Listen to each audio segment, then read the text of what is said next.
Do you know whose bar this is? The man who asked that question had buried two friends that year, done time he never talked about, and hadn't smiled in longer than anyone could remember. Every person in that room had watched strangers walk through that door and walk right back out. But the woman standing in front of Marcus Callahan didn't flinch. She looked him dead in the eyes and said, "I know the rumors, but rumors don't pay my rent. I came here for a job." And in that moment, something shifted in the room that nobody could explain and nobody would forget. If this is your first time here, welcome. Hit that subscribe button and follow this story all the way to the end. Drop a comment and tell me what city you are watching from. I want to see exactly how far this story travels. The day Clara Bennett drove into Red Valley, Arizona, the temperature was pushing 104 degrees, and the town looked exactly like what it was, a place people passed through or got stuck in, rarely a place anyone chose. The road that cut through the center of it was cracked down the middle like something had tried to split it apart years ago and given up halfway. The gas station on the edge of town had one working pump and a handwritten sign in the window that said cash only. The diner next to it had a screen door that hadn't been replaced since probably 1987. And through the smudged glass, you could see two old men sitting at the counter with coffee cups they'd likely been nursing since morning. Clara noticed all of it. She had always noticed things. It was the one habit she had never been able to shake, even in her worst years, even when she was so worn down she could barely hold a thought together. She noticed the way light fell through dirty windows and the way people held their shoulders when they were trying to look like they weren't afraid. She noticed the things people said when they thought nobody was listening and the things they didn't say at all. She pulled her car to the side of the road just past the gas station and sat there for a moment with both hands on the wheel. The engine ticked. The air conditioning had stopped working somewhere outside Flagstaff, and she hadn't bothered to stop and deal with it. Her hair was damp at the back of her neck, her shirt had a coffee stain from that morning she had wiped at and made worse, and the suitcase in the back seat was the kind of battered that told a story she hadn't asked anyone to read. She was 28 years old and she had nothing, not in the dramatic, self-pitying way people sometimes said that to get attention. She meant it in the flat, factual sense. No apartment, no savings worth speaking of, no job, no person in the world who was waiting to hear from her that she'd arrived somewhere safe. 14 months earlier, she had been a different version of herself entirely. She had a husband named Drew.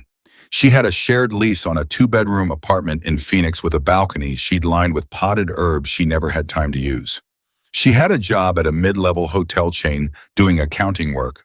She was genuinely good at the kind of careful, organized work that suited the part of her brain that liked things to add up. She had a savings account. She had a life that from the outside looked stable enough that people told her she was doing fine. Drew had been telling her for most of their 3-year marriage that she was too sensitive, too suspicious, too something.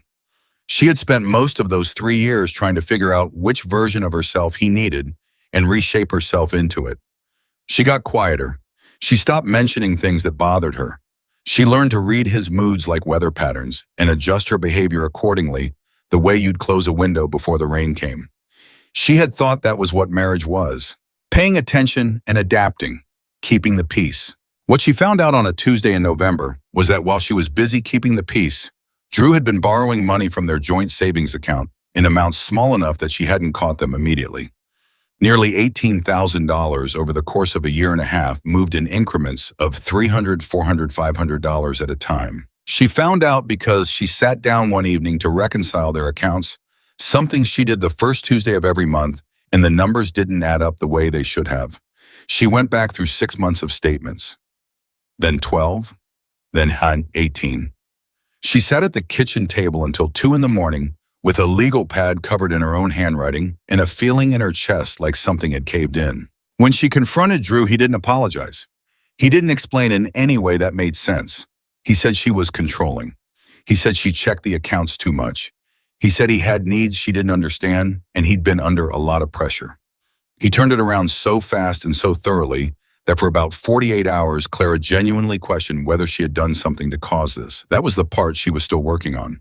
The fact that her first instinct had been to wonder what she'd done wrong. The divorce took 7 months. The lawyer fees ate what was left. By the time everything was settled, she had enough money to keep herself running for about 6 weeks if she was careful, and a credit score that was going to take years to recover because Drew had also. And this was the part that still made her jaw tighten.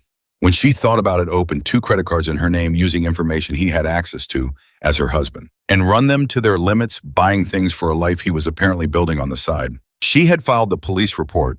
She had done everything correctly. The system had done what systems did with cases like that, which was move very slowly and produce very little. There was a charge pending. There might be consequences eventually. Her lawyer said to be patient. Clara had decided she couldn't afford patience.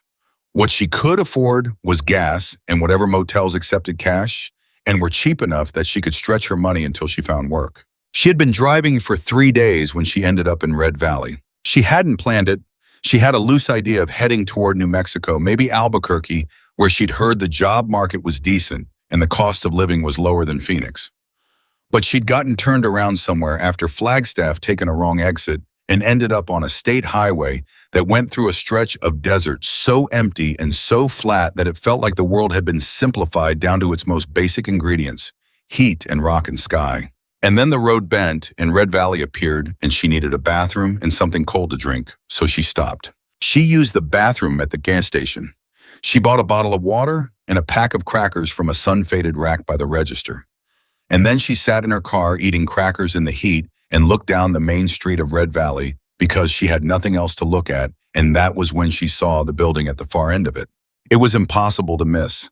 Everything else on that street, the diner, the hardware store, the tax preparation office with the sign that looked like it hadn't been updated since George W. Bush, was the color of old paint and faded ambition.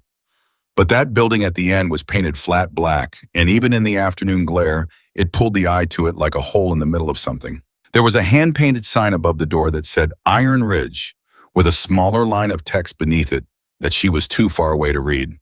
There were motorcycles parked in a row out front, big machines, all of them chrome, catching the sun, lined up with a precision that suggested whoever owned them had opinions about how things should be done.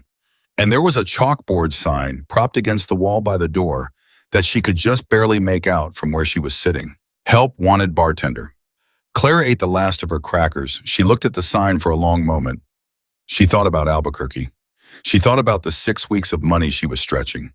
She thought about the way Drew had looked at her when she'd put that legal pad on the table and asked him to explain the numbers, the particular quality of contempt in his expression that said he had never expected her to figure it out. She got out of the car. She walked down the street in the heat with her suitcase because she wasn't about to leave it in the car. Everything she owned was in that suitcase, and she pushed open the door of the Iron Ridge bar. The cold air hit her first. They had a serious air conditioning unit. She registered that immediately, the kind that actually worked. Then she registered the smell, old wood and beer, and something underneath it that was harder to name, the smell of a place that had been occupied by the same people for a long time. Then she registered the silence, because the moment she walked in, it went completely quiet. There were maybe 15 men in the room. Some were at the bar, some at tables. One was playing pool alone in the back and had frozen mid-shot. Every single one of them was looking at her. Several were wearing leather vests with patches she could see even from the doorway. She recognized the style. She had grown up in Arizona. She wasn't from another planet, and she understood what kind of room she was standing in. She almost walked back out.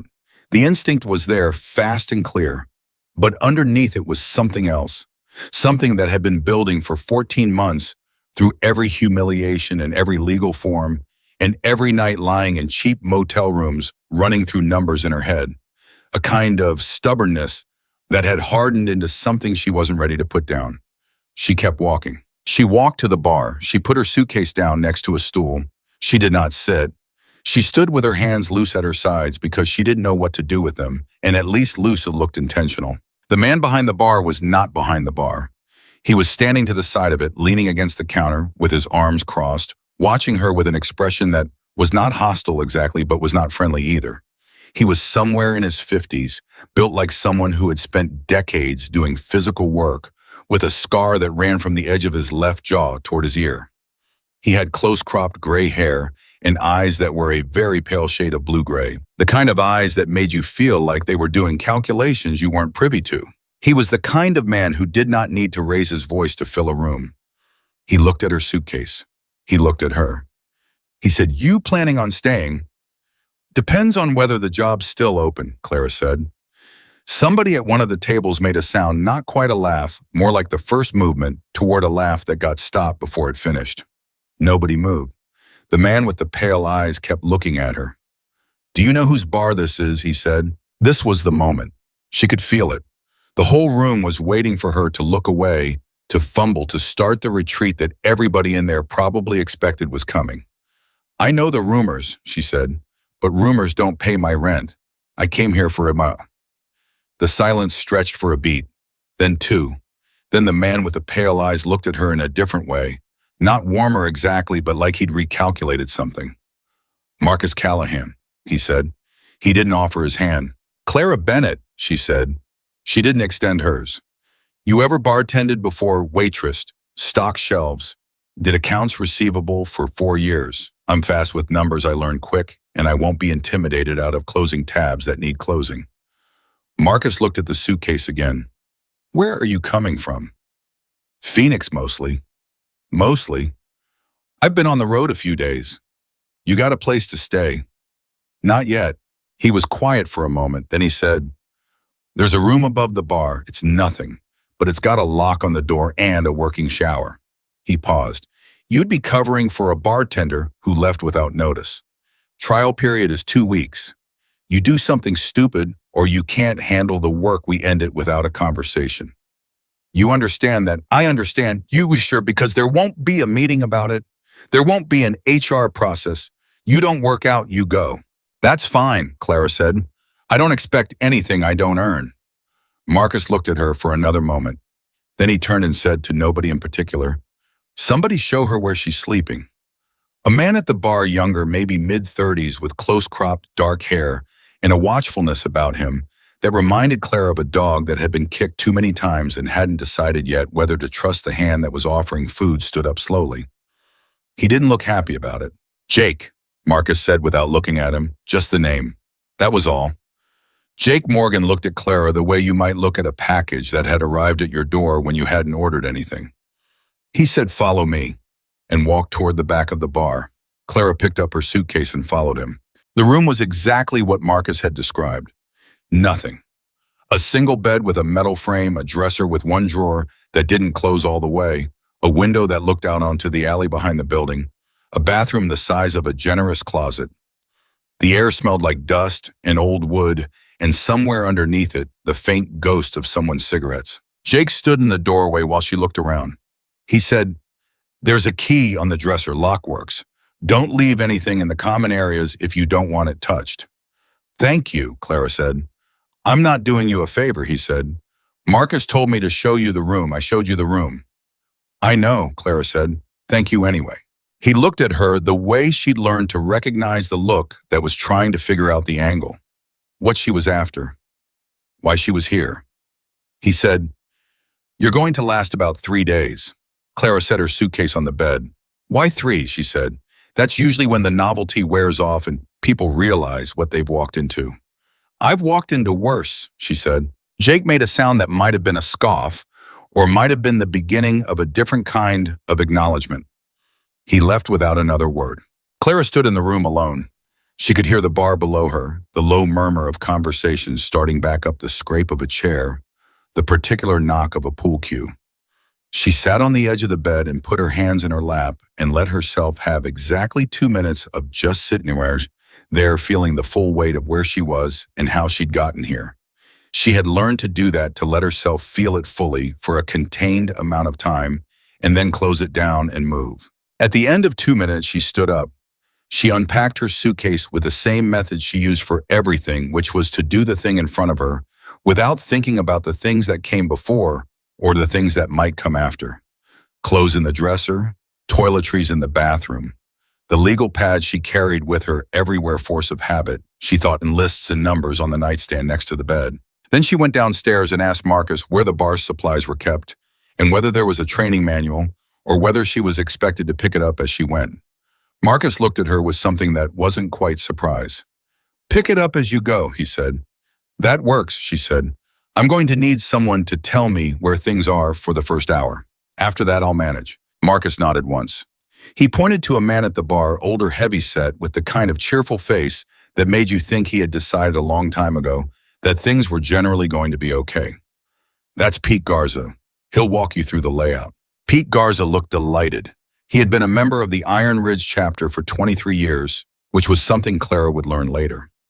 What she knew immediately was that Pete Garza was the kind of man who was genuinely happy to show someone where things were and to tell stories while he did it, and that he would probably be her best source of information about what she was actually dealing with. For the next hour, Pete walked her through the bar. He told her where everything was and in what order and why. He told her which regulars took their drinks, which way, and which ones would test her by ordering something complicated just to see what she did. He told her the kitchen closed at 9, but there was always food available if someone needed it, and that Marcus believed in feeding people, which Pete said like it was a character reference. He told her the music could be changed, but you had to know your audience, and the audience had opinions. Clara listened to everything. She asked specific questions. She made the legal pad appear from her back pocket and wrote things down in the shorthand she'd developed over years of doing accounts work, which made Pete stop mid-sentence and stare. "You're writing it down," he said. "I'm better when I write things down." Pete looked like this was the most charming thing he had encountered in recent memory. "I'll be damned," he said, and went back to explaining things. By 6 o'clock that evening, Clara was behind the bar. By 7, she had served everyone in the room at least once and had made exactly one mistake. She'd reached for the wrong bottle on a call order and had to correct it, and she'd corrected it before anyone said anything, which she suspected was the more important fact. The watching never stopped. She understood that. Every person in the room had a version of Jake Morgan's calculation running behind their eyes. Who is she? What does she want? Why is she here? When is she going to show whatever it is she's really about? She had been measured and assessed every moment since she walked through that door. She didn't hold it against any of them. She had learned that people who'd been burned watched new arrivals closely, and everything about this room said these were people who had been burned. Around 8:30, a man came in who was different from the others. Not in a way you could point to immediately, but Clara noticed it. He was around 40 with the kind of easy confidence that read as either genuine self-assurance or practiced performance, and Clara had learned that those two things were worth distinguishing. He was well-dressed by Red Valley standards, clean jeans, a pressed shirt, boots that were new. He looked around the room with the particular kind of assessment that wasn't about finding a place to sit. It was a different kind of looking. He sat at the bar. Clara came over. "What can I get you?" He looked at her with visible surprise. "You're new," he said. "2 days in," she said. "What can I get you?" He recovered fast, the kind of fast that told her recovering fast was a practiced skill. He ordered a whiskey, named a specific brand, and when she turned to get it, she felt him watching her, not the way some men watched women, with a different kind of attention, the kind that was measuring something. She brought him the drink. He paid. He left without finishing it, which was the kind of thing she noted. She didn't say anything about it that night. She filed it. Later, after close, after the last member had gone and Pete had said goodnight with the warmth of someone who'd already decided she was going to be fine after Marcus had done whatever Marcus did, at end of night, she'd watched him sit at the back table with a ledger for half an hour, which she noted because she knew that particular posture, the posture of someone doing accounts work. Clara went up to her room and sat on the bed and wrote on the legal pad. She wrote down the man who had come in at 8:30. She wrote down that he had assessed the room rather than looking for a seat. She wrote down the fact that he'd left a nearly full drink, which meant he hadn't come for the drink. She wrote down the brand he'd ordered because it was the kind of brand that people specified when they were trying to establish a particular kind of image. She didn't know yet what any of it meant, but she had been the kind of person who paid attention for long enough to know that not knowing what something meant yet was different from it not meaning anything. She capped the pen. She turned off the light.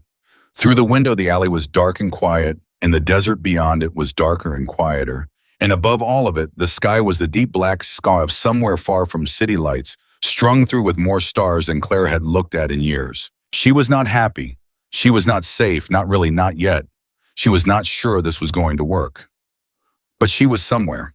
She had a lock on the door, and she had a mom, and she had a legal pad with notes in it that might or might not add up to something eventually. She had started over before. She knew how it felt at the beginning. It felt exactly like this. She closed her eyes. Downstairs in the bar below her, she could hear Marcus Callahan moving around in the quiet, putting things away, turning off lights. The man who had looked at her and for reasons she still didn't fully understand had said yes. She was going to earn it, not to prove something to him, not to prove something to anyone in that room. She was going to earn it because earning things was the only honest way she knew how to exist. And she had spent 3 years in a marriage where the ground kept shifting under her feet, and she'd finally had enough of not being able to trust the floor she was standing on.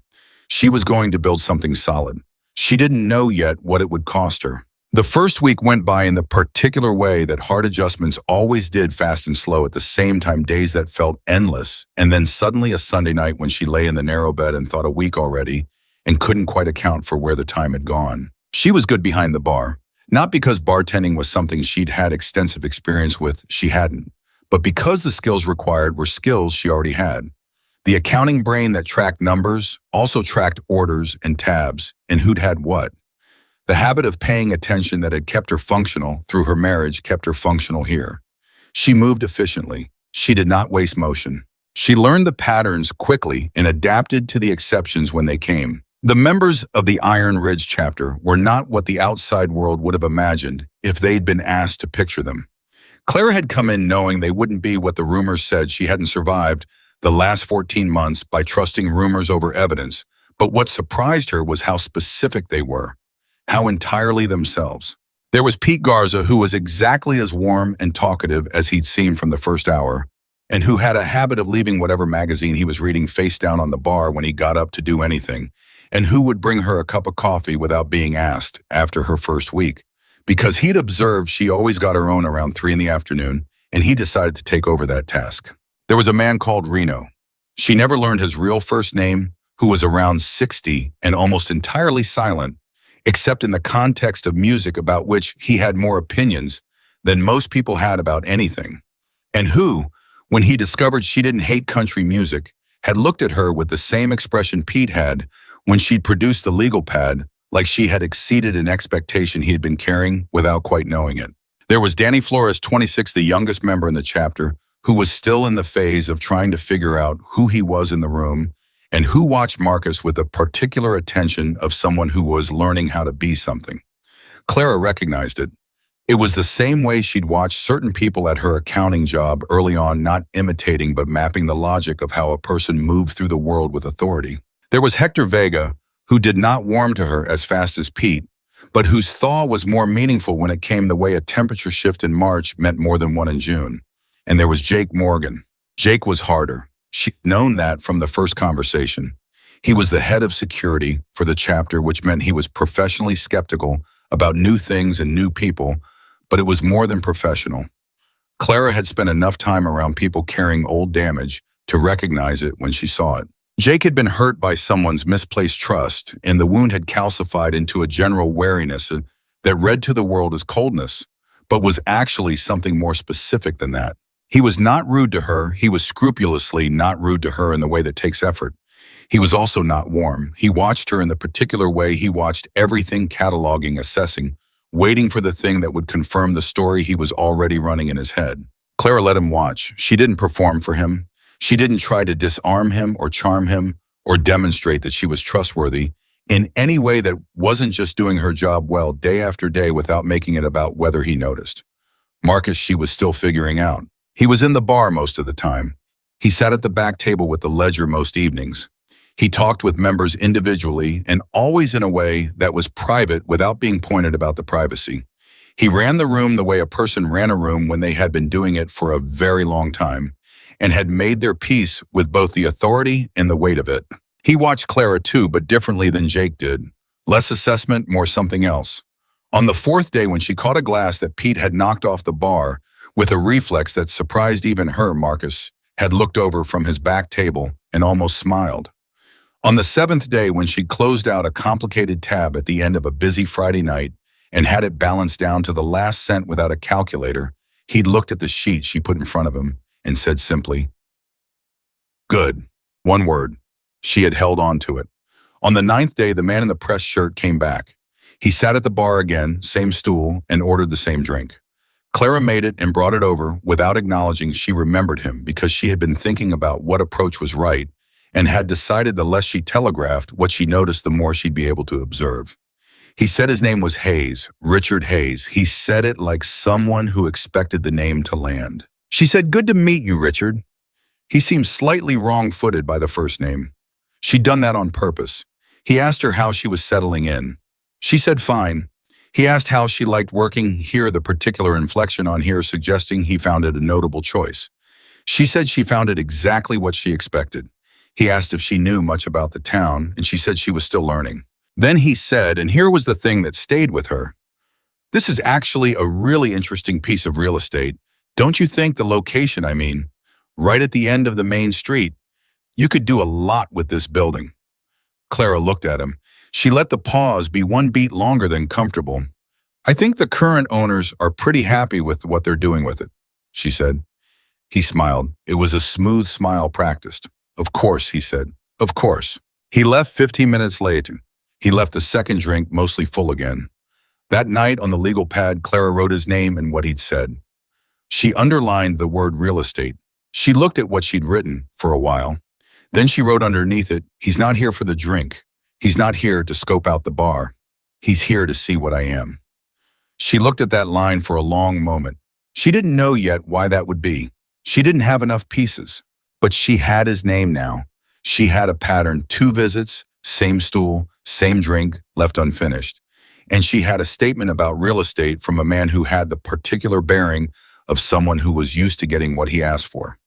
She capped the pen. She was going to need more information, and she was going to need to get it quietly, because the one thing she was certain of was that she didn't want Richard Hayes to know she was paying attention. She was very good at making people think she wasn't paying attention. It was, she thought, possibly the most useful skill she had. The second week started with a Thursday that Clara would remember for a long time, not because anything dramatic happened, but because it was the day she stopped feeling like a visitor in her own life and started feeling like someone who was actually somewhere. She had a routine now. She was up by 7, down to the bar by 7:30 to restock and count the previous night's inventory before anyone else arrived. Marcus had not asked her to do this. She had started doing it on the 4th day because she noticed the inventory was being tracked inconsistently, and it was the kind of problem that compounded quietly until it became expensive. And she had spent 4 years doing accounts receivable, and she knew exactly how that kind of quiet compounding worked. When Marcus came down at 8:15 on that Thursday and found her behind the bar with the legal pad and the stock sheets, he stopped in the doorway for a moment. "You don't need to do that," he said. "I know," she said, "but your pour cost is off by about 12%, and it's been that way for at least a month based on what I can piece together. You want me to show you where?" He was quiet. Then he crossed the room and stood on the other side of the bar, and she turned the legal pad around and walked him through what she'd found. He listened without interrupting, which she was coming to understand was his baseline. He didn't interrupt. He didn't fill silence unnecessarily. He waited until he had something worth saying. When she finished, he looked at the numbers for a long moment. Then he said, "The last bartender." "Doesn't matter," Claire said. "It's fixable going forward." He looked at her. "What does it cost to fix?" "Tightening the pour system, adjusting the order quantities for the 6 items that are consistently short, and doing a weekly count instead of monthly. Maybe 2 extra hours a week. I can do it as part of opening." "You're already opening." "I know." Another silence. Then he said, "What do you want for it?" She hadn't expected that, the directness of it. She thought for half a second and said, "Nothing right now. Ask me in a month." He looked at her the way she was starting to recognize as his version of being impressed, which was not demonstrative in any way, but was distinct from his neutral expression, "If you knew what you were looking for." He said, "Fair enough," and took his coffee to the back table. Pete came in at 9 and found her still behind the bar with the legal pad and said, "You know you're making the rest of us look bad." "You look fine, Pete," she said. He grinned and settled onto his stool. "Marcus say anything about the pour cost?" She looked at him. "You knew." He shrugged with the particular eloquence of a man who had decided some battles weren't his to fight. "Noticed it a few months back, but Marcus doesn't love being told things in a way that feels like criticism. So I waited for a moment. And then you showed up," Pete said pleasantly. "Coffee." She was starting to understand the ecosystem. Every group of people had a set of unspoken rules about who could say what to whom and in what way and when, and the Iron Ridge chapter was no different, except that the rules had been established over decades and were therefore more layered than most. Pete was the social lubricant, the man who smoothed transitions and held institutional memory without holding authority. Jake was the enforcer, not in any crude sense, but in the sense that he was the chapter's immune system calibrated to identify threats and respond to them before they became crises. Hector Vega was the practical one, the man who actually fixed things when they broke both literally and in the organizational sense. Danny Flores was the future the chapter was still deciding how to shape. And Marcus was the center that everything else organized around. Not because he demanded it, but because he had earned it in ways that had left marks on him, some of them visible. Clara understood centers. She had spent years trying to orbit one that kept moving, and she had learned at significant cost the difference between a center that held because of genuine gravity and one that held because it had convinced everyone around it that there was no other option. Marcus held because of gravity. She was increasingly sure of that. On a Friday evening, 3 days into the second week, Jake Morgan sat down at the bar in the quiet hour before things picked up and put his empty glass in front of her without looking at her. She refilled it.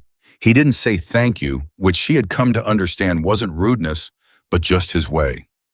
He sat with the glass and looked at the far wall, and Clara did the work in front of her, which was restocking the speed rail, and neither of them spoke. After about 5 minutes, Jake said without turning toward her, "Where'd you learn to bartend?" "I didn't really," she said. "I learned in the last 2 weeks." "It doesn't show." "Thanks." He turned his glass slowly on the bar. She kept restocking. "You said you did accounts work," he said. 4 years. And then I didn't," she said. He was quiet. She knew he was waiting for more, and she also knew he would not ask directly. Jake Morgan was not a man who asked direct questions when he could observe instead. She thought about how much to give him and decided on the minimum that was actually honest. "I had a marriage that turned out to be less of a marriage than I thought," she said. "And by the time I figured that out, it had taken most of what I'd built. So I started over." Jake said nothing. She glanced at him and caught the edge of something in his expression, not sympathy exactly, but recognition. Like she had said a sentence, he had a corresponding sentence for somewhere in his own history. "Starting over is hard," he said finally. It was such a simple, flat statement that it landed harder than something more elaborate would have. "Yes," she said, "it is." He picked up his glass and drank. Then he said, "You noticed the guy who came in Thursday week before last?" Clara's hand stayed moving on the speed rail. "The one in the pressed shirt. You made him." "I noticed him." "Same thing." She turned to look at Jake directly. He was watching her now. "He was measuring the room," she said. "Not the way you do when you're looking for somewhere to sit.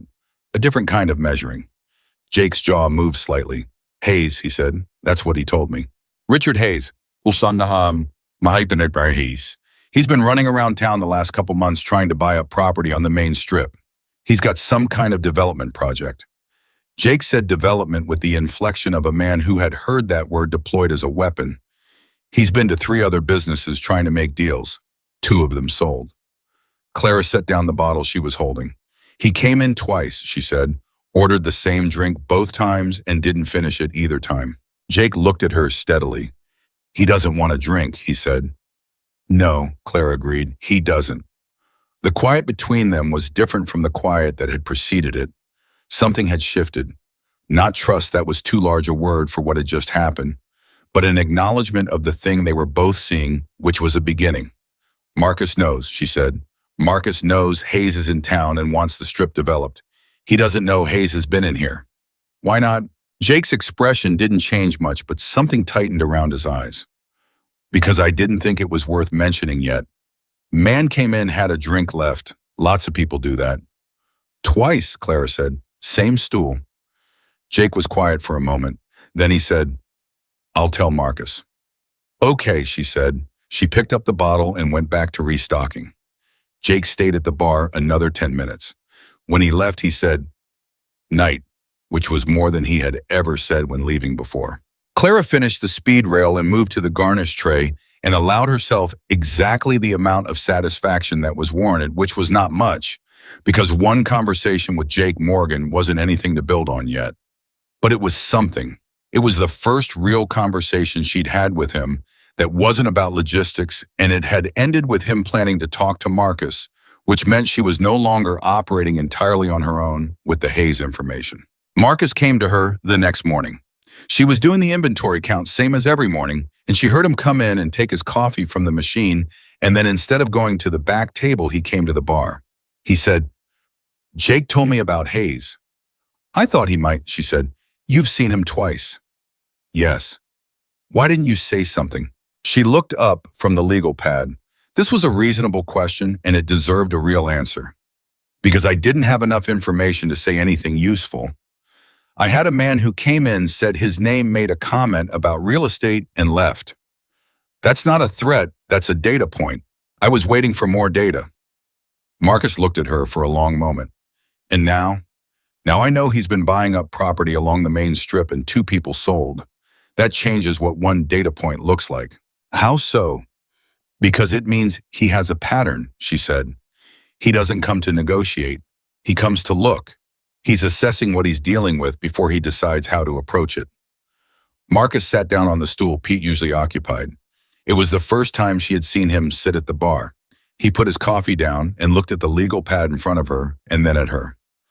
"He's going to come back," Marcus said. It wasn't a question.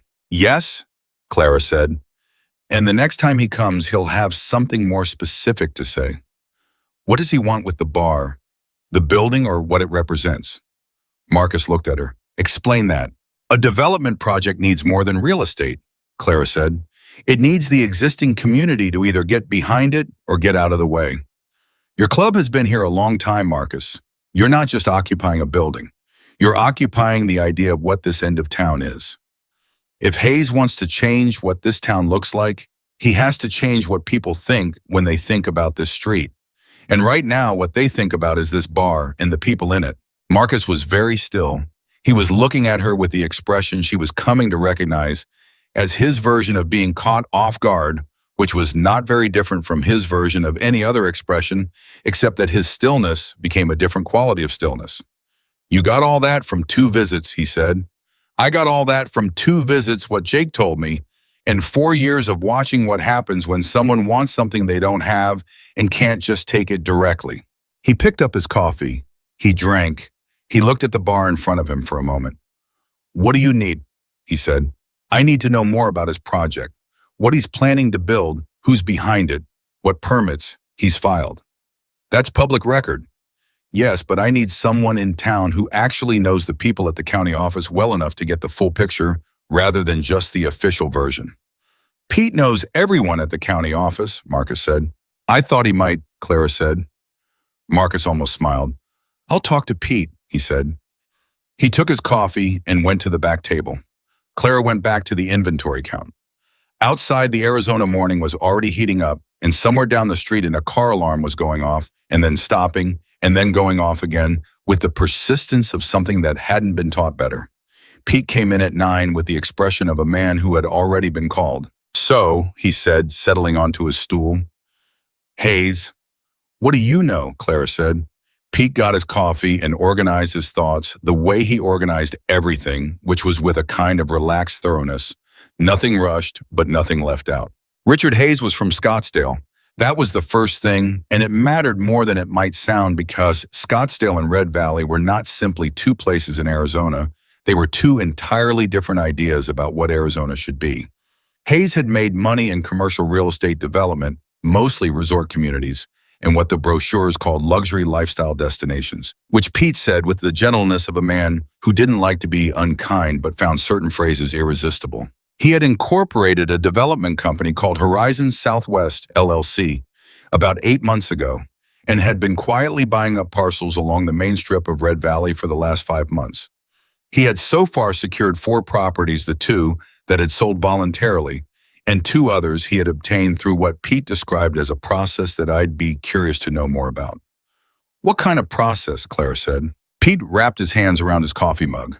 "One of them was Jerry Putnam's hardware store. Jerry sold, but Jerry told my brother-in-law that he felt like he sold. He didn't use a stronger word than that, but he said it twice." "Felt like he sold," Clara repeated, like the decision got made before the negotiation finished, like the outcome was already settled, and the conversation was just the part where it got explained to him. Clara wrote that down. She felt something in her thinking settle into a pattern, the way numbers settled when you finally found the correct entry that explained the discrepancy. Who else, she said. Marta Ruiz, the woman who ran the alteration shop. She left town 2 weeks after the sale and didn't say goodbye to people she'd known for 15 years. Marta Ruiz said goodbye to everyone about everything. She sent cards, she brought food, she did not say goodbye. Clara looked at Pete. Was there anything in common between the ones who sold and the ones who didn't, besides the two obvious ones? Pete was quiet for a moment. He was being careful now. She could feel it moving towards something he wasn't sure he wanted to say directly. The ones who held out were either people Hayes didn't have leverage on, or people who were, he paused, people who could make enough noise that the leverage wouldn't be worth it. Who has leverage? Clara said, keeping her voice very even. Old debts, business problems, they'd managed to keep quiet. Jerry Putnam had a tax issue a few years back that got resolved but left a paper trail. Marta Ruiz had a situation with her lease that should have been handled differently, and she'd known it. He stopped. Clara put her pen down. He's researching people before he approaches them, she said. He comes to look first, then he finds the thing, then he comes back with the thing in hand. Pete looked at his coffee. That's one way to read it. Is there another way? He didn't answer that. Clara picked up her pen. When's the next county planning commission meeting? Pete blinked. 3 weeks from Tuesday. Is Hayes on the agenda? There's a preliminary review filed for a mixed-use resort development on approximately 0.8 miles of the main strip. He looked at her steadily. That's the whole street, Clara. She wrote it down without reacting. The strip was the street. The street was the bar, the diner, the hardware store that used to be Jerry Putnam's, the tax office, 3 other small businesses, and the end of town that had been this town's center for the entire time it had been a town. He's not buying a building, she said. He's buying the town. Pete said nothing, but he looked at her with the eyes of a man who had been watching something approach for a while and had been hoping someone else would be the one to name it. She told Marcus that afternoon. She laid it out the same way she'd laid out the pour cost methodically with the information organized so the shape of it was visible. Marcus listened from the back table with his arms crossed and his expression closed in the way it went when he was thinking hard about something he hadn't yet decided how to respond to. When she finished, he said, Has he done anything we can prove is illegal? Not yet. What he's doing with the leverage might be actionable, but it would depend on what exactly he said to Jerry Putnam and Marta Ruiz, and they'd have to be willing to say it out loud. Are they? I don't know, but I think Pete could find out. Marcus was quiet. If he's at the planning commission in 3 weeks, he'll present a project that's far enough along that stopping it will feel harder than letting it go through, Clara said. That's the move. Get to the point where the cost of resistance looks higher than the cost of acceptance. Marcus looked at her. Something moved in his expression that she couldn't entirely read. Not quite anger, not quite something simpler than anger. How do you know this, he said. She thought about it. Because someone tried the same thing with me once, she said. Just a much smaller version. Marcus looked at her for a moment longer. Then he unfolded his arms and leaned forward on the table. What do we need to do? We need to understand exactly what he's planning. The full project, not the official version, the actual version. What gets demolished, what gets built, what Red Valley looks like when it's done. She paused. And we need to figure out what he's looking for with us. He came in twice, Marcus said. And he'll come in again, she said. And when he does, I want to be ready. What she didn't say to Marcus, what she wrote on the legal pad that night and kept to herself was the thought that had been developing since Pete told her about Jerry Putnam and Marta Ruiz. Hayes was looking for something. He had come to the Iron Ridge bar twice. He had not yet made a move, which meant either he hadn't found what he was looking for, or he had found it and was deciding how to use it. The Iron Ridge chapter was not a soft target, that much was obvious. Hayes would have understood it from the first visit. So if he intended to use leverage here, it would have to be significant enough to make the risk worth it, which meant he was looking for something significant. Clara stared at the ceiling in her narrow room and thought about that for a long time. She thought about what the chapter might have, not legally. She didn't know enough about that, but in terms of the things that mattered in a place like Red Valley.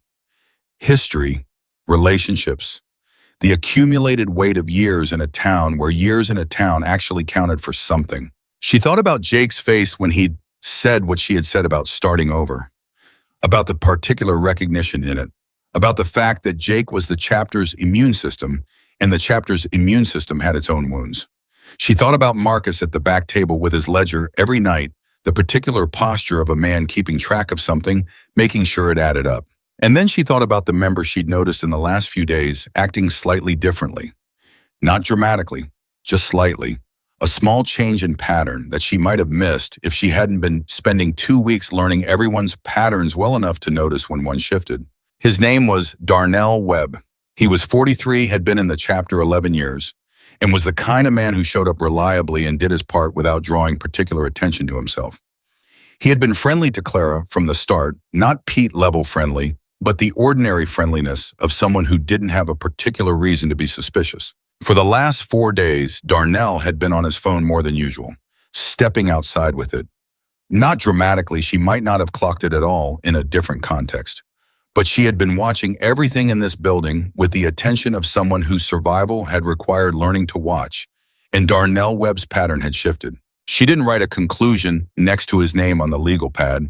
She didn't know what it meant. She wrote down what she observed, and she looked at it, and she sat with the discomfort of having a fragment of a picture without the rest of it.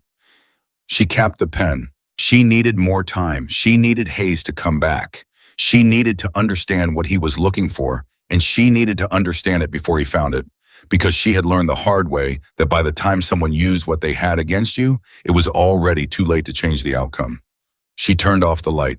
Below her, the bar was quiet, the desert was dark, and somewhere in the distance, a motorcycle was running the empty highway, the sound of it rising and falling as the road curved, fading, until it was just a trace, just the idea of it, just something that had been there and now wasn't. Darnell Webb's phone went off at 11:40 on a Tuesday night, and he was out the back door before the second ring finished. Clara watched him go without moving. She was wiping down the bar, same as she did every night at this hour, working her way from the service well toward the taps with a slow, methodical stroke that had become muscle memory over the past 3 weeks. She kept her eyes on the bar surface and her attention on the back door. He was gone 11 minutes. She counted without appearing to count, which was a skill she had developed in her accounting years and sharpened during her marriage. The ability to track time precisely while doing something else with her hands and her face. When Darnell came back in, he looked normal. That was the thing. He had the practiced ease of a man who had taught himself to look normal in the aftermath of something he didn't want anyone thinking about. She recognized that too. She had spent 3 years watching Drew compose himself between the kitchen and the living room, resetting his expression to something neutral before he came back to sit beside her on the couch. The difference between a man who was comfortable and a man performing comfort was small. She could see it. She said nothing. She finished the bar wipe. She counted the register, reconciled it with the total, entered it in the log the way she did every night, and then she went upstairs and opened the legal pad and added to the note she'd already been building on Darnell Webb. She had dates now, 7 separate instances over a 12-day period where Darnell had stepped outside with his phone during hours when the bar was occupied, and the call could have been taken at the table. She had estimated call durations based on when he left and when he returned. The shortest was 4 minutes. The longest was 17. She looked at what she had, and then she wrote one line below it. The calls are not random. They're timed to moments when Marcus isn't in the room. She sat with that for a while. She didn't want it to be true. Not because she had any particular warmth for Darnell. She'd been neutral on him from the start, but because she understood what it would mean for the room below her if it was true. 11 years. That was how long Darnell had been in the chapter. 11 years of shared dinners and shared road and whatever else accumulated between people who had chosen to be in each other's lives in a way that most people never chose anything. She knew what it felt like when that kind of choice turned out to have been made under false pretenses. She knew the exact quality of that particular devastation. She didn't write a conclusion. She wrote what she knew, what she had observed. She was not going to present Marcus Callahan with a suspicion. She was going to present him with a pattern, and she was going to be certain enough of the pattern before she said anything that he would not be able to question the evidence, only what it meant. She needed one more thing. She needed to know who Darnell was calling. The opportunity came 3 nights later, and it came from the direction she least expected, which was from Hayes himself. He came in on a Friday, third visit, same stool, same drink order, same pressed shirt, different shirt, but the same category of shirt, the uniform of a man who needed to communicate that he had arrived from somewhere with more resources than Red Valley. Clara made his drink without being asked, which made him stop for just a second, the tiniest reorganization of his expression. "You remembered," he said. "I remember everyone's drink," she said. He settled onto the stool with the ease of a man who had decided the approach. She could feel it. He had come with a specific thing this time, not just observation. "You've been here almost a month," he said. "Give a bar's take," she said. "You like it here?" "I do." "You didn't strike me as someone from Red Valley, if you don't mind me saying." "I'm not," she said. "People land where they land." He smiled. He had a good smile in the technical sense. It reached his eyes far enough to read as genuine. "I'm in development," he said. "You probably know that by now." She looked at him evenly. "I heard something like that. I've been putting together a project for this area. Significant project. The kind of thing that brings real economic activity, jobs, infrastructure, improvement." He paused. "The kind of thing that changes what a town looks like and what people's options are in it." "That sounds like it could be good or bad, depending on which people you're talking about," Clara said. He laughed, and this time the laugh was genuine. She'd surprised him. "Fair point," he said. "I like that." He turned his glass on the bar slowly. "Can I ask you something direct?" "You can ask," she said. "How long do you see yourself here, realistically?" She looked at him. "I see myself here as long as the bar's open and they want me here." "Why?" He looked around the room in the practiced way he had the room reading that wasn't about the room. "This is a beautiful piece of property," he said. "But the current use," he paused, "it limits what the area can become." "The current use is a bar that's been here for 22 years, Clara said. Her voice stayed even. "With a community that's been built around it." "Communities change," he said. "They do," she agreed. "But the people in them don't always get to choose how." He looked at her for a moment. Something shifted in his expression, not the smooth recalibration she'd seen in the first 2 visits, but something more specific. Assessment. She had said something he hadn't expected from a bartender in a biker bar in Red Valley, Arizona, and he was revising his model of her in real time. "You're smart," he said. It wasn't flattery, it was an observation, the way you'd note that a lock was a better quality than you'd planned for. "Most people are," she said, "if you pay attention." He drank. He set the glass down. He looked at her steadily and said, "The Iron Ridge chapter is sitting on something valuable. Marcus Callahan knows it. I'd like to have a conversation with him, a real one, not a meeting about what the future here could look like for everyone." "I'm a bartender," Clara said, "not a go-between."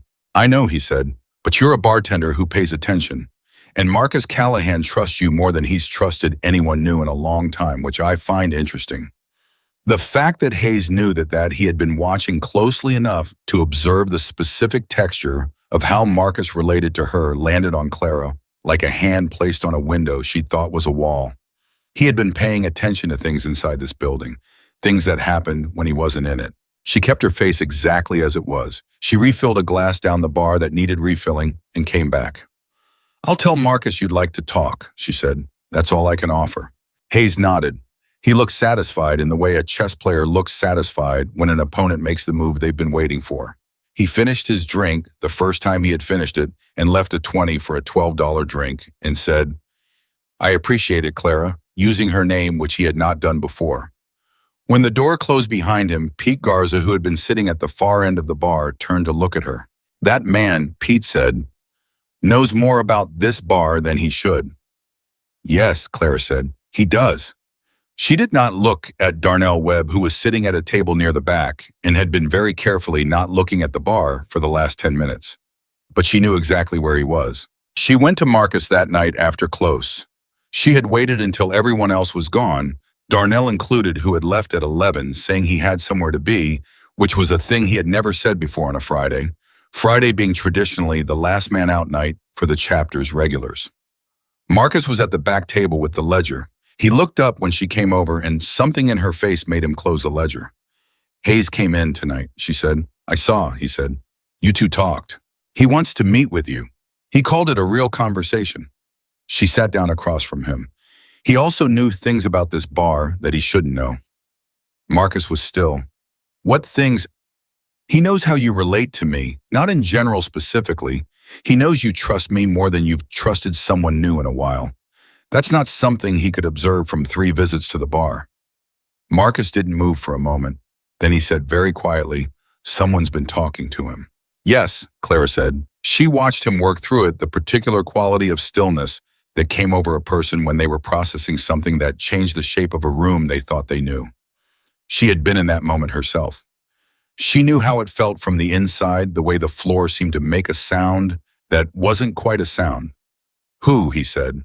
"I don't know for certain," she said, "but I've been watching something for the past 2 weeks and I want to tell you what I know, not what I think. Can I do that?" He looked at her for a long moment, then he nodded once. She opened the legal pad. She walked him through it, the dates, the times, the phone calls, the duration estimates, the pattern of timing around his absences from the room. She kept her voice level and her language precise, the same way she'd walked him through the poor cost, because the poor cost had been the moment he learned how she thought, and she needed him to trust that same mode of thinking now, when the stakes were different. When she finished, Marcus looked at the legal pad for a long moment without speaking. Then he said, "Darnell." Not a question. "I don't know that," Clara said. "I know the pattern. I don't know who it points to for certain." "I know who's been stepping out on Friday nights," Marcus said. His voice was quiet in the particular way that quiet replaced what another kind of man would have expressed loudly. "I didn't put it together. I should have." "You weren't looking for it," she said. "I should have been." "Marcus," she waited until he looked at her. "You trusted someone who'd been with you for 11 years. That's not a failure of judgment. That's what 11 years is supposed to mean." He looked at her. For the first time since she had known him, she saw something in Marcus Callahan's face that she would have called, if she had to name it, grief. Not the dramatic kind, the quiet kind, the kind that didn't announce itself but sat in the muscles of a person's face and made everything around their eyes look like it was carrying weight. "What do we do?" he said. "We need to know what Darnell has told him and what Hayes plans to do with it," she said. "If we confront Darnell now, Hayes loses his source and adjusts his plan. We don't know the plan yet." "You're saying we wait." "I'm saying we need more before we move. If we move too early, Hayes still has enough to bring to the Planning Commission in 2 weeks and we're reacting instead of deciding." She paused. "Do you trust me on this?" The question sat in the air. He looked at her across the table in the quiet of the closed bar with the ledger between them. Then he said, "I've trusted you since you walked in here and told me rumors don't pay your rent." Something in her chest did the thing it sometimes did when she was caught off guard by decency. She kept her voice steady. "Then give me a few more days," she said. He nodded. He picked up the ledger. She stood to go. "Clara," he said. She stopped. "What Darnell did, it doesn't reflect on you. You didn't bring this in." She looked at him. "Neither did you," she said. She went upstairs. She sat on the bed with the legal pad open, and she wrote for a long time, laying out what she knew and what she needed, and the order in which she needed to get it. The Planning Commission meeting was 17 days away. Hayes had a timeline. Darnell had a role in it, willing or not, and she had a window that was closing. At 1 in the morning, she heard a motorcycle pull up below, heard the engine cut, heard a voice she recognized, Darnell outside on the phone, not bothering to go far because everyone was supposed to be gone. She did not go to the window. She sat very still and she listened. She couldn't make out words, just tone. And the tone was the tone of a man who was not talking to a friend. The deference in it, the particular quality of accommodation, the pauses in the places where you pause when someone above you is speaking. She had heard Drew talk like that to people he owed things to, and she had never understood it at the time, but she understood it now perfectly. Darnell owed Hayes something, or Hayes had something on Darnell. Those were the only 2 reasons a man who had spent 11 years building something would put it at risk for a developer from Scottsdale. She wrote that down. She underlined it. In the morning, she found Pete before anyone else arrived and told him what she needed.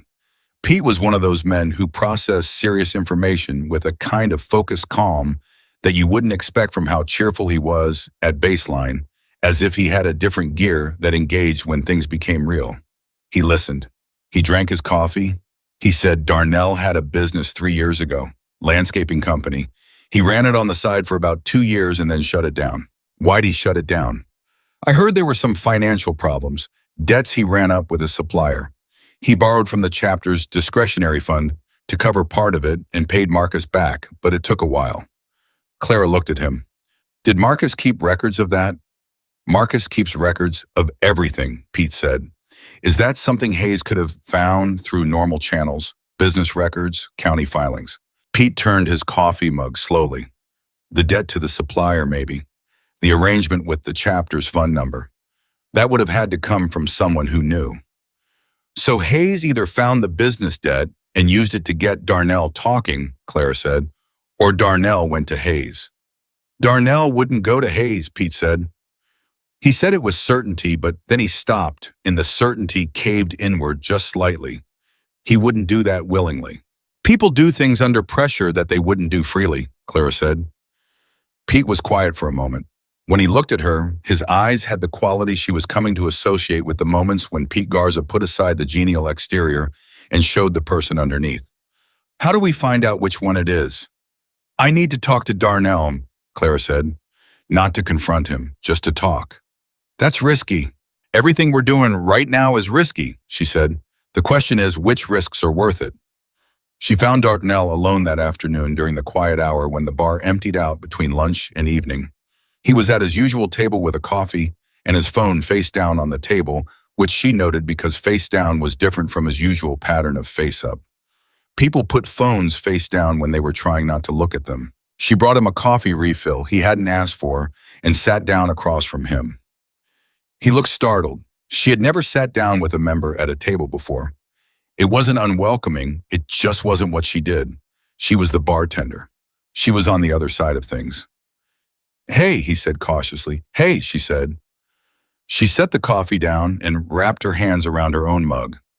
Can I ask you something kind of personal? His face reorganized very quickly. Too quickly. Depends, he said. I've been through some stuff in the last year or so, she said. Financial stuff, mostly. Somebody taking advantage of a situation and leaving me holding a mess that wasn't mine to start with. She looked at the table.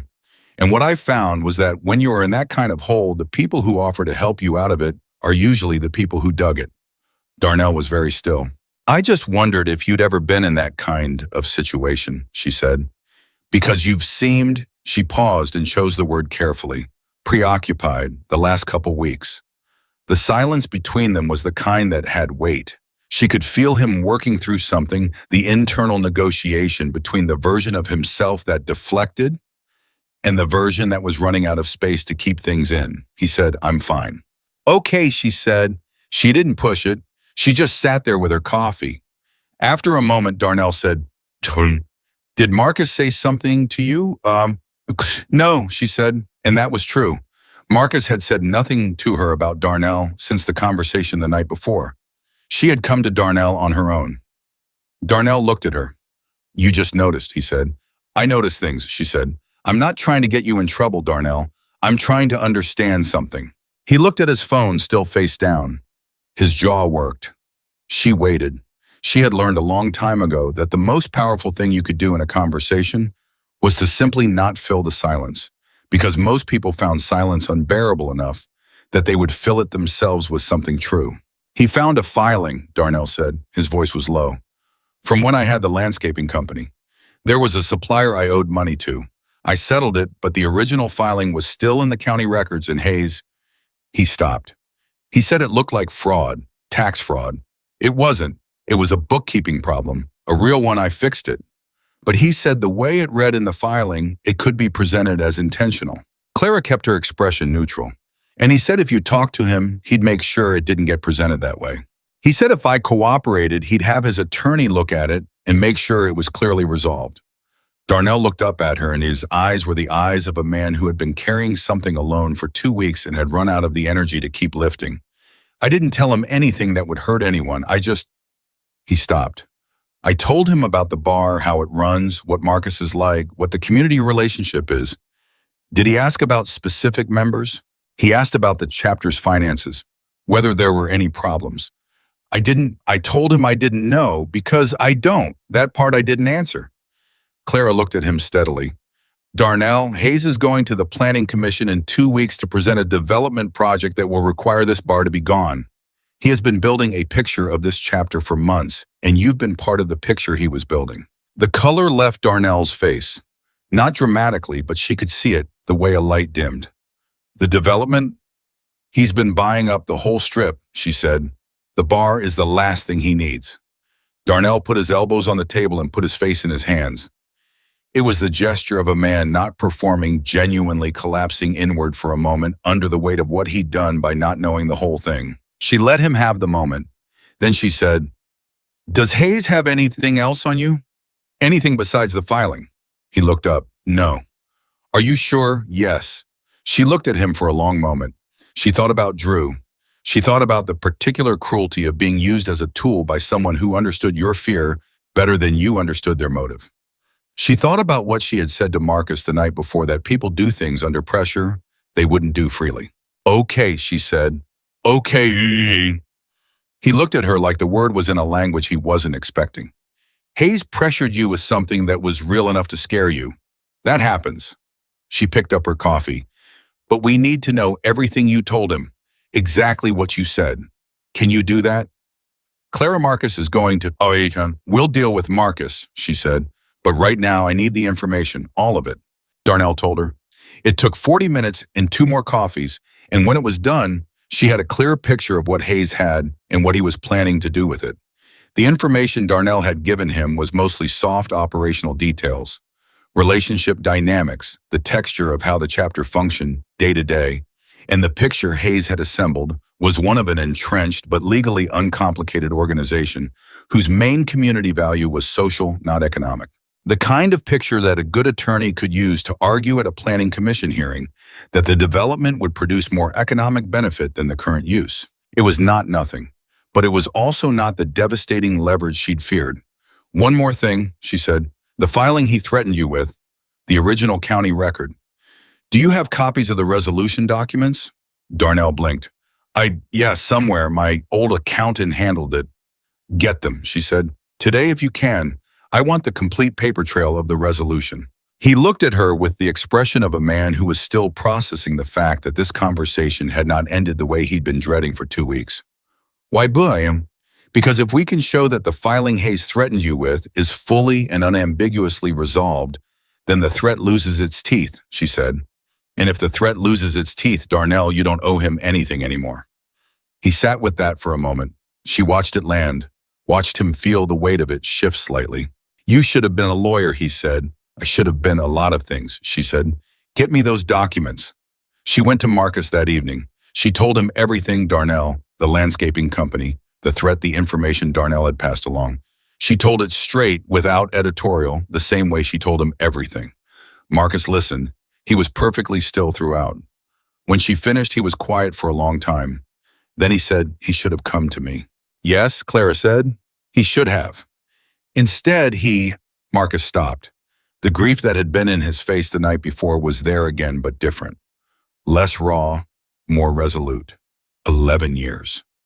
11 years of someone knowing he was scared of the wrong thing, Clara said carefully.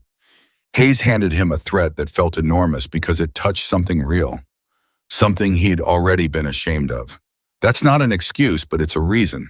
Marcus looked at his hands on the table.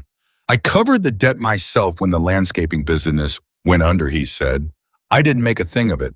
I didn't want him to feel he stopped." He knew that, Clara said, and he was still afraid it wasn't enough. The silence that followed was the kind that settled over 2 people when they had arrived at the same sad understanding from different directions. "What do you need from me?" Marcus said. "I need you to talk to Darnell before you decide what it means," she said. "Not after, before." He looked at her. "You think I'll be too hard on him?" "I think you'll be exactly as hard as you've earned the right to be," she said. "And I think that if you hear it from him before you decide what it costs him, you'll make a better decision than if you hear it after." Marcus said nothing for a moment. Then, "What's the play with Hayes?" "Hayes goes to the Planning Commission in 2 weeks with a presentation built on a picture of this chapter that's designed to make you look like an obstacle to progress. We need to reframe what this chapter actually is to this town before he gets to define it." "How?" The people in this town know things about the Iron Ridge chapter that nobody has ever made visible, she said. I've been hearing them for 3 weeks. Pete tells me something every morning without meaning to. Hector fixed the roof of a family on Carver Street 2 winters ago when the storm took it and didn't tell anyone. You have been providing food to 2 families I know of through what everyone pretends is a bookkeeping category called miscellaneous supplies. Marcus was very still. I'm not trying to embarrass you, she said. I'm trying to tell you that Hayes is going to walk into a public meeting with a version of this chapter that leaves out everything that actually matters about it. And the only way to counter that is to put the real version in the room first. She watched him. He was the kind of man who did not like being seen clearly. She had understood that from the first week. Who did the things he did in the specific way he did them, partly because the privacy of it was part of the point. Quiet help, unremarkable loyalty, the kind of goodness that drew no attention to itself, because attention had always come with costs he wasn't willing to pass on to the people around him. She was asking him to open something he'd kept closed for 22 years. She knew what that cost. She was not going to pretend it didn't. It's your call, she said, all of it. I can show you what I think the path is, but you're the one who decides what you're willing to do. Marcus looked at her across the table in the quiet of the bar that smelled like old wood and 22 years of the same people coming back to the same place because it was theirs. Give me a night, he said. Take what you need, she said. She went upstairs. She sat on the bed. She looked at the legal pad pages of it, now her handwriting in the compact shorthand she'd developed in the accounting years, and she thought about what came next. 17 days had become 2 weeks. 2 weeks meant 14 days in a public meeting and a man from Scottsdale with a PowerPoint and a set of documents and a development plan that was going to roll over this town like weather if nobody stood in front of it. She was going to stand in front of it, but she couldn't do it alone. And the man who had said yes to her when everyone expected him to say no was sitting somewhere below her right now deciding whether he was willing to let the town see what he actually was. She had given him a night. She hoped he would use it. Marcus came downstairs at 6:30 in the morning, which was 45 minutes before Clara usually got there, and she knew because she was already there. She hadn't slept much. She'd lain in the narrow bed with the legal pad on her chest and the ceiling above her, and her mind running the same circuit it always ran when she had enough information to see the shape of something, but not enough to be certain of the edges. At 4:30, she'd given up and come downstairs and made coffee and spread the legal pad pages across the bar top in the order that made the most sense. When Marcus appeared in the doorway and saw her there, he stopped. He looked at the pages on the bar. He looked at her. You didn't sleep, he said. Some, she said. Coffee's ready. He poured himself a cup and came to the bar and stood on the other side of it looking at the pages without touching them. She had laid out everything, the Hayes timeline, the Planning Commission agenda, the community contacts she'd identified through 3 weeks of Pete's morning conversations, the documentation Darnell had retrieved from his accountant, the gaps she'd identified in Hayes's development filings where the environmental impact assessment was thinner than it should have been for a project of that scale. Marcus read through it. He didn't rush. She let him take his time and drank her coffee and waited. When he looked up, he said, the environmental filing. It's incomplete, she said. A project this size replacing commercial and community use structures along a half-mile strip should have a full impact study on record. What Hayes filed covers the construction phase, but it's thin on displacement, impact, what happens to the existing businesses, the existing community activity, the parking and traffic patterns. It's not fraudulent, but it's a gap a planning commissioner could use to ask for a continuation, which buys us time. Which buys us time, she confirmed, but time only matters if when we use it. Marcus set his coffee down. He was quiet for a moment in the way that meant he had made a decision and was finding the language for it. I talked to Darnell last night, he said. She waited. He came to me, Marcus said. I didn't go to him. He knocked on my door at 11 o'clock and he stood in my hallway and he told me the whole thing.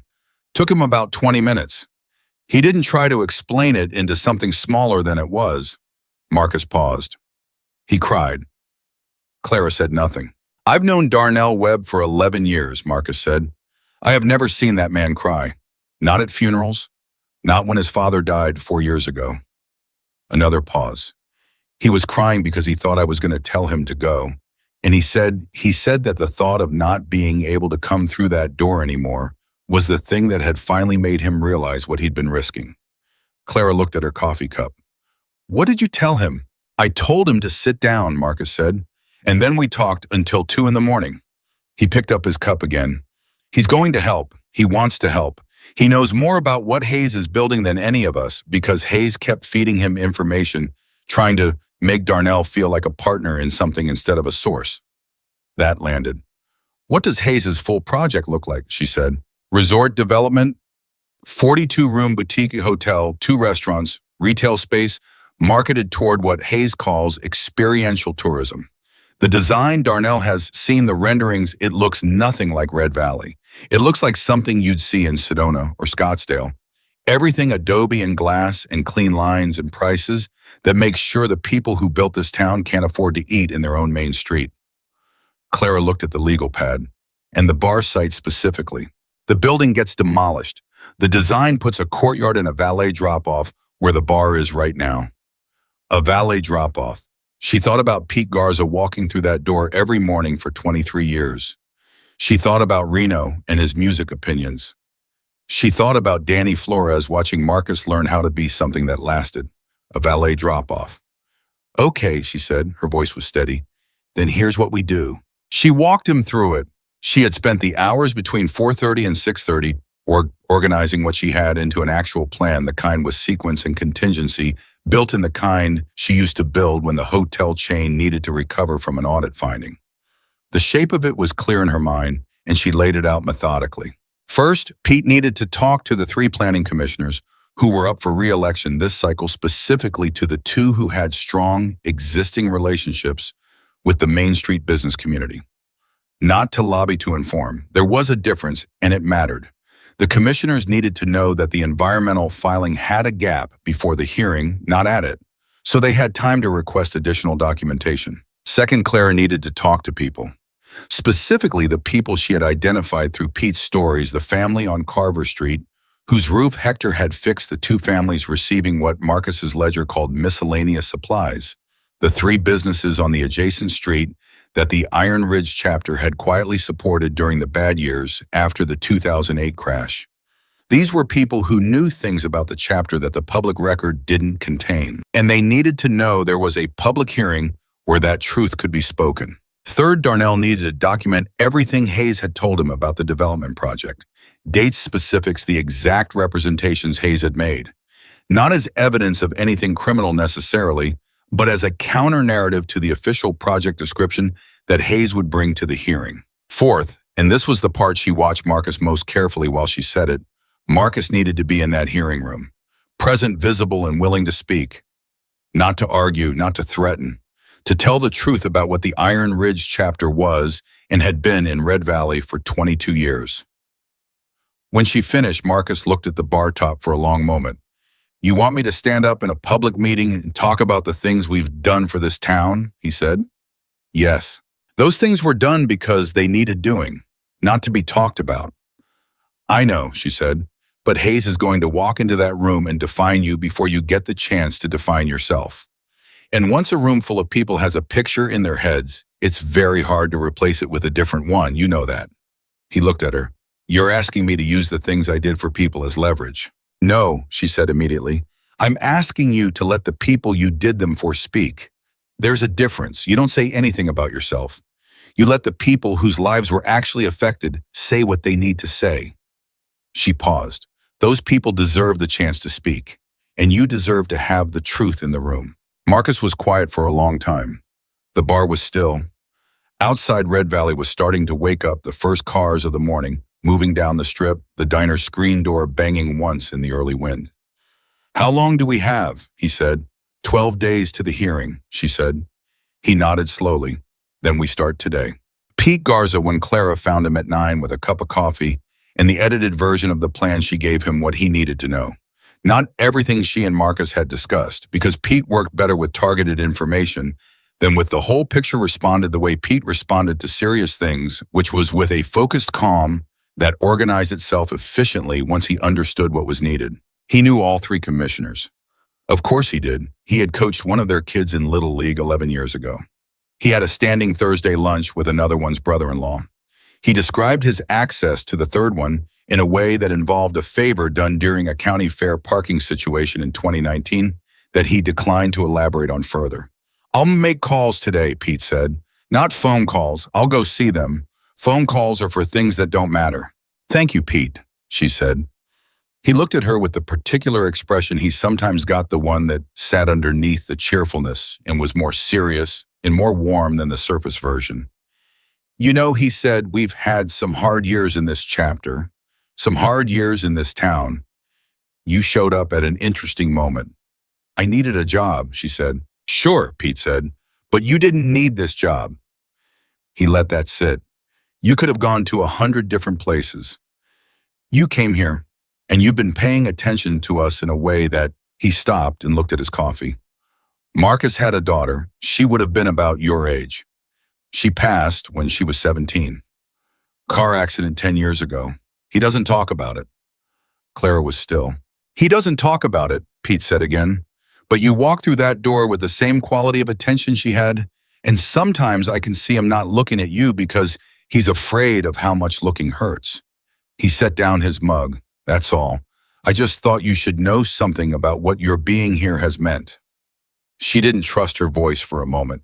Then she said, "Make the calls, Pete." He nodded. He picked up his coffee and his keys and went. Hector Vega was harder. Not because he was unwilling, but because Hector communicated primarily through action and was deeply uncomfortable with the idea of talking about things he had done. Clara found him in the back doing something to a section of the bar's electrical panel that she had a feeling Marcus had asked him to look at, and she waited until he paused before she said anything. She told him what she needed. She kept it brief because Hector responded to brevity. He looked at her with the measuring expression he always had and said, "The Carver Street family. If they're willing," she said. "Their name is Reyes. Their daughter graduated high school this spring." He paused. She gave Marcus a handmade card. "He keeps it in the back table drawer." Clara took that in. "I'll talk to them," she said, "but it might be better coming from you." Hector thought about this for a moment. Then he said, "I'll go today." "Oh, no." After lunch, another pause. "There's also the Kellerman family on Route 9. Marcus paid their water bill for 8 months when Jim Kellerman was out with his back and the insurance ran out. Jim doesn't know it was Marcus. He thinks the county had some kind of emergency assistance program. I might have helped him believe that." Clara looked at Hector Vega with new eyes. He looked back at her with the expression of a man who had been keeping other people's secrets for so long it had become indistinguishable from his character. "How many people know about these things?" she said. "The people they were done for," he said. "Nobody else. And none of them know it came from the chapter." "That was the point," Hector said simply. She spent the rest of the morning on the phone.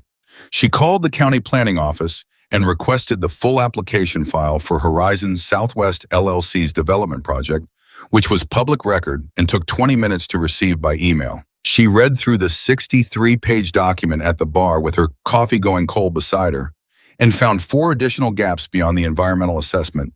The traffic study was based on projected numbers that assumed tourist volumes significantly higher than anything Red Valley's infrastructure could support. The utility impact section failed to account for the existing easements along the south side of the strip, and the community input documentation listed 3 meetings that Pete, when she texted him a photograph of the dates, confirmed had never been publicly noticed in any way he or anyone he knew would have seen. She wrote it all down. She built a document that was organized not to be inflammatory, but to be clear, the kind of clarity that didn't require interpretation, that simply put a thing in front of you and let you see it for what it was. Jake Morgan found her mid-afternoon still at the bar with the papers. He stood on the other side of the bar the way he had in the beginning, looking at what she was doing. She was used to him now. She didn't look up right away. She finished the note she was making, and then she looked up. "Pete told me," Jake said. "All of it. Enough." He stood there with his arms loose at his sides, which she had learned was Jake's version of open body language, not crossed, not braced. "Darnell." "Yeah," she said. Jake's jaw moved. "I should have caught it." "It wasn't obvious," she said. "It was obvious to you," he said. She put her pen down. "Jake, I came in here with no prior attachment and nothing at stake in the existing relationships. I was watching everything because I had to, because it was the only way I knew how to make myself useful. You were watching for threats from outside. Darnell wasn't a threat, he was someone you trusted. Those are two completely different categories, and your brain can't track them both at the same level simultaneously. Nobody's can. Jake looked at her. He was processing something. She could see it, the internal adjustment that was required when a story you'd been telling yourself about your own failure turned out to be more complicated than the story allowed for. "You're not angry at him," Jake said. It wasn't quite a question. "I'm not angry at Darnell, no," she said. "He made bad choices under pressure that someone created specifically to exploit his fear. I've been on the inside of that kind of situation. It's not simple. He put Marcus at risk." "He did," she said, "and he's the one who will have to live with that. But what he does now matters more than what he did then. That's true for everybody." She paused. "Including you." Jake looked at her sharply. "Whatever you're carrying from whatever made you the way you are," she said carefully, "it made you good at this job. It also made you harder to be around than you need to be. And I say that because I think you know it." The silence was the specific kind that followed something true being said in a way the listener hadn't prepared for. Jake said, "You don't hold back." "Life's too short," she said. "Also, I learned that holding back doesn't actually protect anyone. It just delays the conversation." He was quiet for a moment longer. Then he said, "What do you need from me for the hearing?" "I need you to talk to Jerry Putnam." Jake blinked. "The hardware store owner?" "He told your brother-in-law that he felt like he sold," she said. "I need to know exactly what Hayes said to him in that meeting, not the official version. What actually happened in the room." Jake's expression sharpened. "You think Hayes crossed a line with Putnam?" "I think Hayes has a way of creating pressure that stays just inside what you can prove. But if Jerry Putnam and Marta Ruiz experience similar things in their meetings with Hayes, the pattern itself becomes something. Not necessarily actionable before the hearing, but something a planning commissioner might want to know about." "Marta Ruiz left town," Jake said. "I know, but she left someone here. She has a sister on Elm Street. Pete knows her." Jake looked at her steadily. "You've been building this for a while." "Since the second time Hayes walked in and left his drink unfinished," she said. Something shifted in Jake Morgan's face. It was subtle the way most of his shifts were, but she had been watching him long enough to know what it was. It was respect. Not the obligatory kind, not the kind offered because something good had been noticed. The rare kind. The kind that had to be earned from someone who didn't give it easily. He said, "I'll talk to Jerry today." He left. Clara sat alone at the bar with the papers and the cold coffee and the legal pad that now had 31 pages of notes and plans and observations in it, and she let herself feel for exactly one measured minute the full strange weight of what she had somehow become in 5 weeks in a town she had never planned to stop in. Then she went back to work. The week before the hearing moved with the compressed intensity of something that mattered. Clara slept in 4 and 5 hour intervals, was up early, stayed late. The bar ran normally, she made sure of that, because normal was what the chapter needed right now. Not disruption, but around the edges and underneath everything else, the pieces were being assembled. Pete came back from his commissioner meetings on the first day with exactly what Clara had hoped for. 2 of the 3 had been surprised by the gaps she'd identified in the filing, surprised in the way that planning commissioners were surprised when something they were supposed to have caught had gotten past them, which was with a particular combination of embarrassment and territorial assertiveness. Both had asked for the specific documentation Clara had compiled. Both had said, without being asked, that they would be requesting supplemental materials from the applicant before the hearing. "You rattled them," Pete said. "I gave them a reason to ask questions they should have already been asking," Clara said. Hector reported back from his visits. The Reyes family, the family on Carver Street with the roof, had agreed immediately. The mother, whose name was Lucia, had said, according to Hector, that she had been waiting for a chance to say something publicly for 2 years and had not known where to say it. The Kellerman family required more.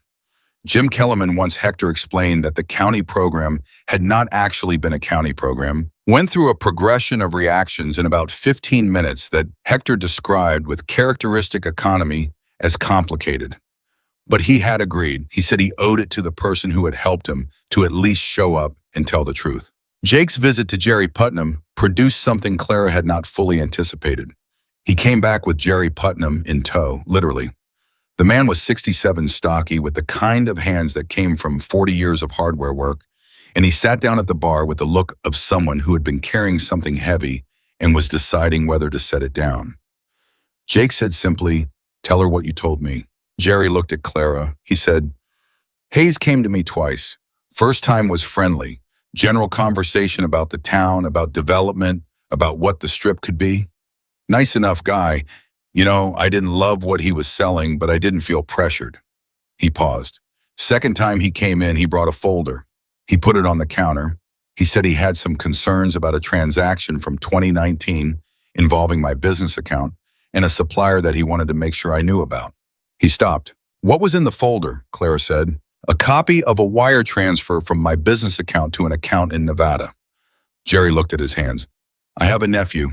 He's had problems over the years. Addiction problems. I've sent him money over the years when he needed it. The account in Nevada is his." He paused. Hayes said it was hard to tell from the documentation alone whether the transfer represented an undisclosed business relationship or something else, and that he was sure I wouldn't want any ambiguity in my business records to become a matter of public record, given the Planning Commission would be examining the strip properties. Clara looked at Jerry Putnam. Then she looked at Jake. Jake's expression was controlled, but the muscle in his jaw was not. "He blackmailed you," Clara said. "He implied," Jerry said. "He never said anything I could point to and say that's the thing right there. He implied, and then he gave me a very reasonable offer on the property, and he said the folder was just something he'd come across and he was sure it was nothing." Jerry looked at the bar surface. "I sold the next day. I've been ashamed of it since." "Don't be," Clara said. "That's exactly what he designed it to do." "Is it enough?" Jake said. "For the hearing," Clara thought. "It might be enough for something more than the hearing," she said slowly. "Jerry, are you willing to write down exactly what Hayes said to you, date time his exact words as best you can remember them?" "I wrote it down the same day," Jerry said. "I wrote it all down when it happened, because I knew it was wrong, and I didn't know what to do about it, but I wrote it down." Clara looked at him for a moment. This man had been carrying a document for months alone, not knowing what to do with it. "Can you make me a copy?" she said.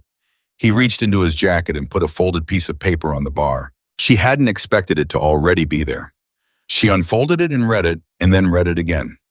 It was 7 paragraphs in the careful handwriting of someone who was not used to writing things down, but understood that precision mattered. It was exactly what she needed. She looked up at Jerry Putnam.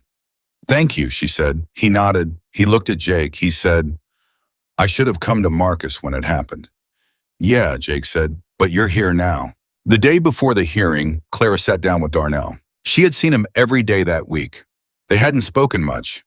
There was a quality to their interactions that was careful on both sides, the carefulness of two people navigating the aftermath of a disclosure that had changed the weight distribution of a relationship. But he had done what she'd asked. He had written down everything Hayes told him. He had produced the resolution documents for the landscaping company debt. He had given her a complete picture of what Hayes had represented to him about the development project over the course of their conversations. Now she sat across from him with the legal pad and she said, "How are you?" He looked at her. "Honest answer, please." "I'm not sleeping," he said. "I keep running through how I could have done it different. At what point I should have gone to Marcus. What I was so afraid of that I thought..." He stopped. "I've known Marcus Callahan for 11 years. 11 years. And I let some guy from Scottsdale convince me that a resolved tax filing was more powerful than 11 years of..." He couldn't finish the sentence. "You were afraid," she said, "and fear does that. It makes the thing right in front of you look bigger than everything behind you." "You sound like you've been there," he said. "I spent 3 years in a marriage being afraid of what would happen if I said the true thing," she said. "I know exactly what that compression feels like. How it makes your world smaller and smaller until you can't see what you're actually protecting anymore." Darnell looked at his hands. "Marcus told me I could stay," he said. "He sat with me for 3 hours, and at the end of it, he said I could stay." "Does that surprise you?" He thought about it. "No," he said finally. "That's who Marcus is. That's who he's always been." "I knew that, and I was still afraid." He paused.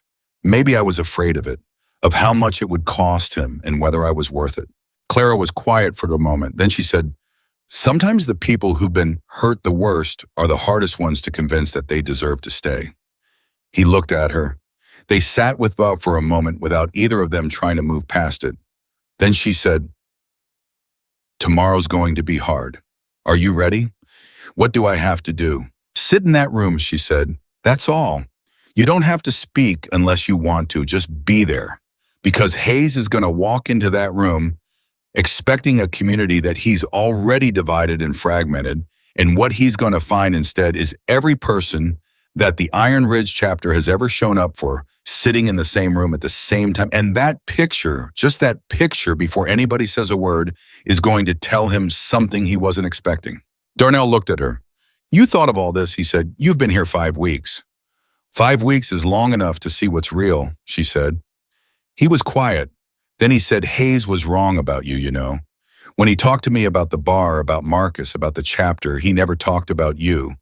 He didn't think you were part of the equation." Clara looked at him. "What do you mean?" "He knew you were new. He figured you were temporary, someone passing through." Darnell paused. He was building his plan around Marcus and the chapter and the community relationships, and you weren't in it. You were the bartender who'd be gone in a few months. She sat with that for a moment. The person Hayes had decided didn't count. The variable he hadn't accounted for.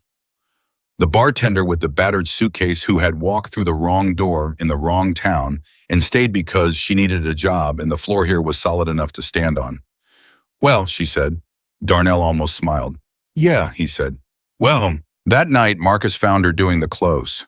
He came and sat at the bar, the same stool he'd sat in the week she'd shown him the pour costs, and he put both hands flat on the bar surface and looked at the room. She worked around him, closing out the register, wiping down the speed rail, doing the last count. After a while, he said, 22 years I've run this chapter in this town. Nobody's ever done what you've done in the last 5 weeks. I just paid attention," she said. "That's not a small thing," he said. "Paying attention to people. Really paying attention. It's rarer than you think." She stopped wiping. She looked at him. "Pete told me about your daughter," she said. She said it quietly. "I'm sorry." Marcus was very still for a long moment. His hand stayed flat on the bar. "Her name was Emma," he said. "She had the same quality of attention you have. She noticed people. She noticed when something was wrong before anyone said it was wrong." He stopped. "She would have been 32 years old this year." "She sounds like she was remarkable," Clara said.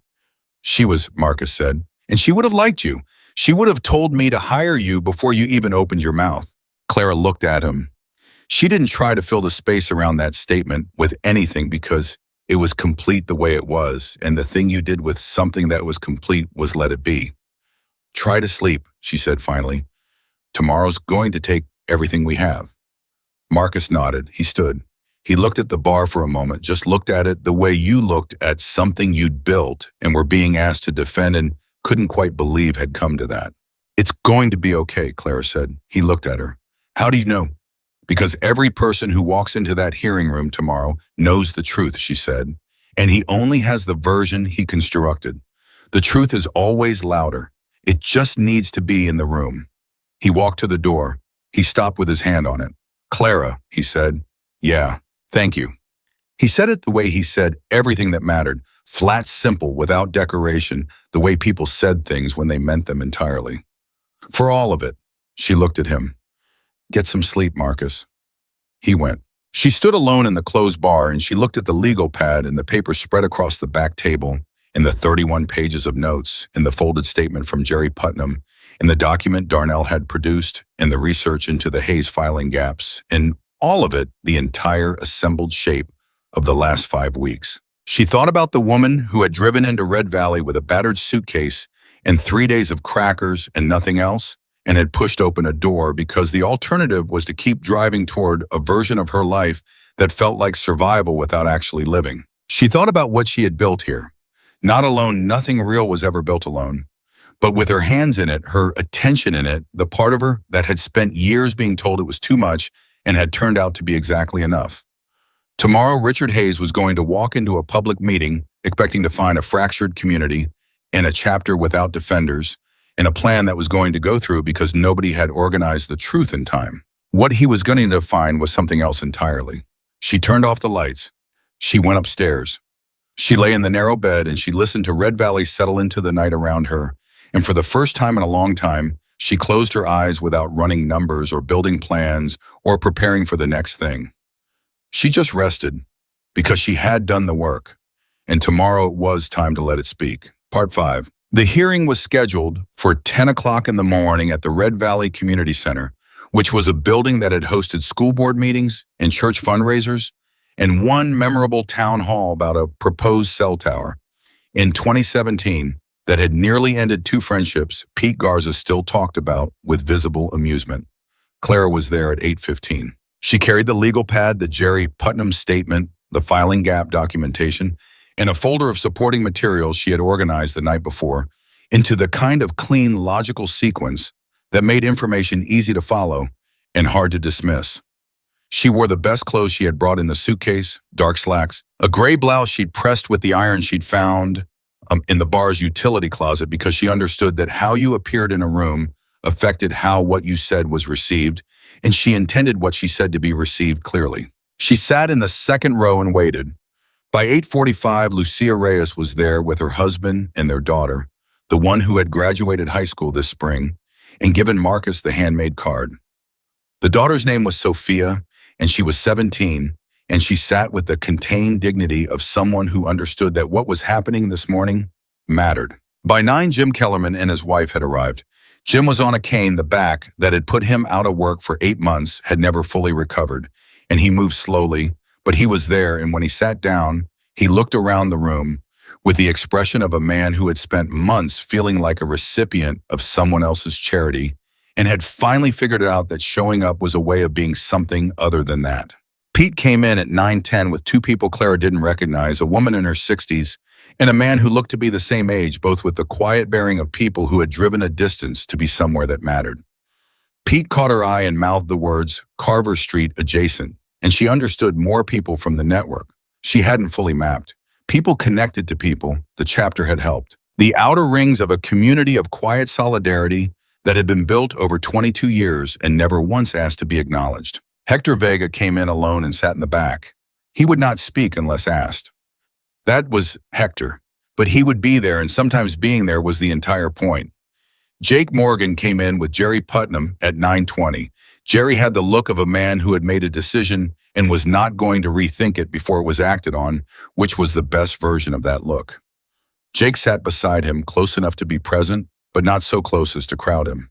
Darnell Webb came in last at 9:28, and he sat in the 3rd row without looking at anyone except briefly at Marcus, who was already seated in the front row, and who turned when he felt the movement and met Darnell's eyes and gave him a single nod that contained more than most conversations.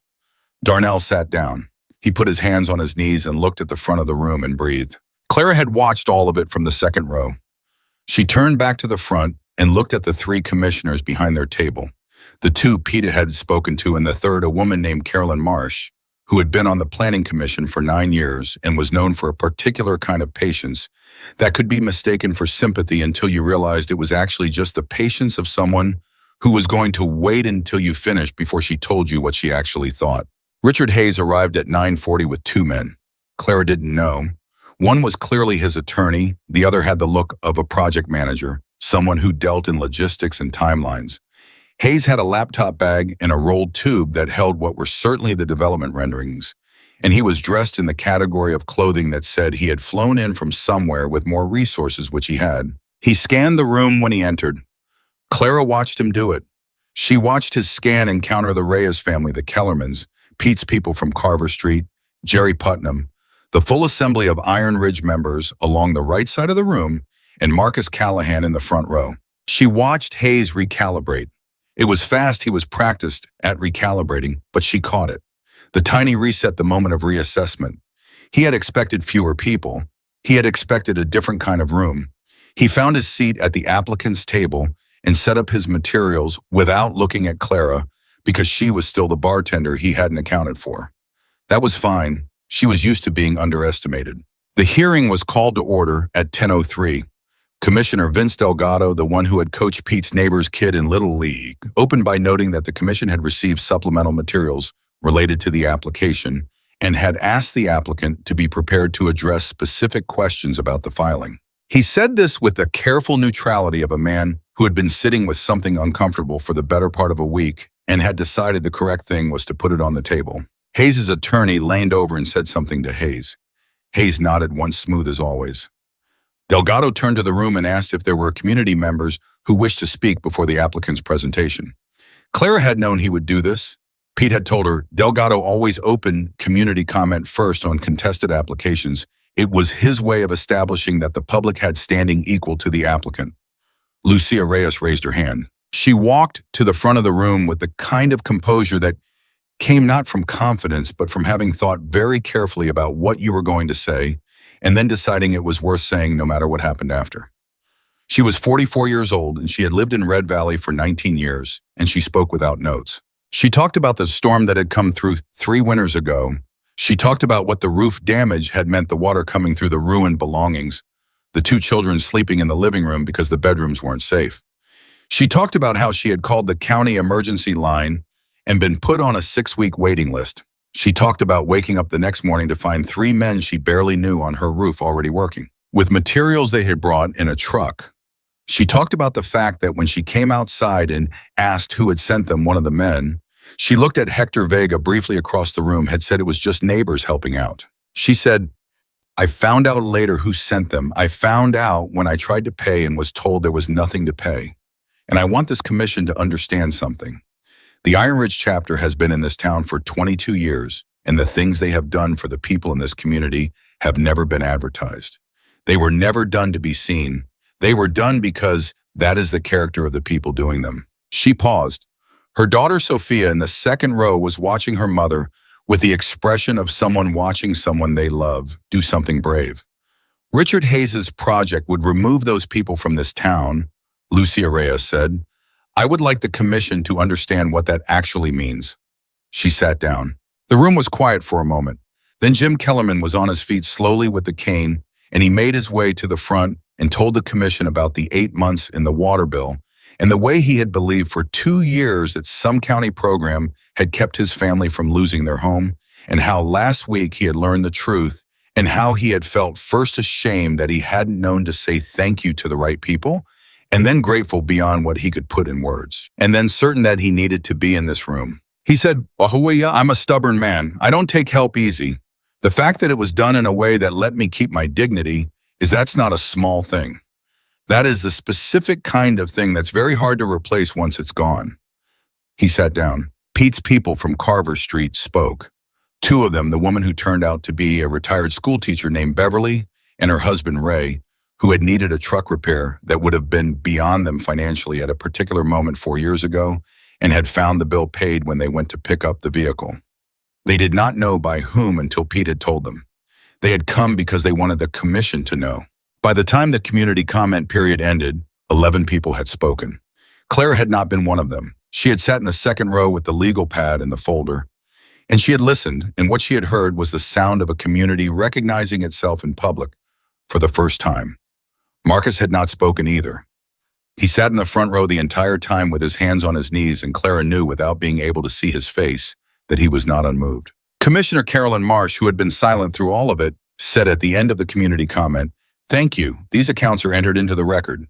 She said it with the deliberate specificity of someone making sure that what had just happened was permanent. Then Hayes stood up to present. He was good. Clara had to acknowledge that. He was smooth and organized, and his renderings were professional, and the economic projections were presented with the kind of confident authority that came from hiring the right consultants. He talked about job creation and tourism revenue and infrastructure improvement and the transformation of a Main Street that he said carefully had seen better days. He did not mention the Iron Ridge chapter by name.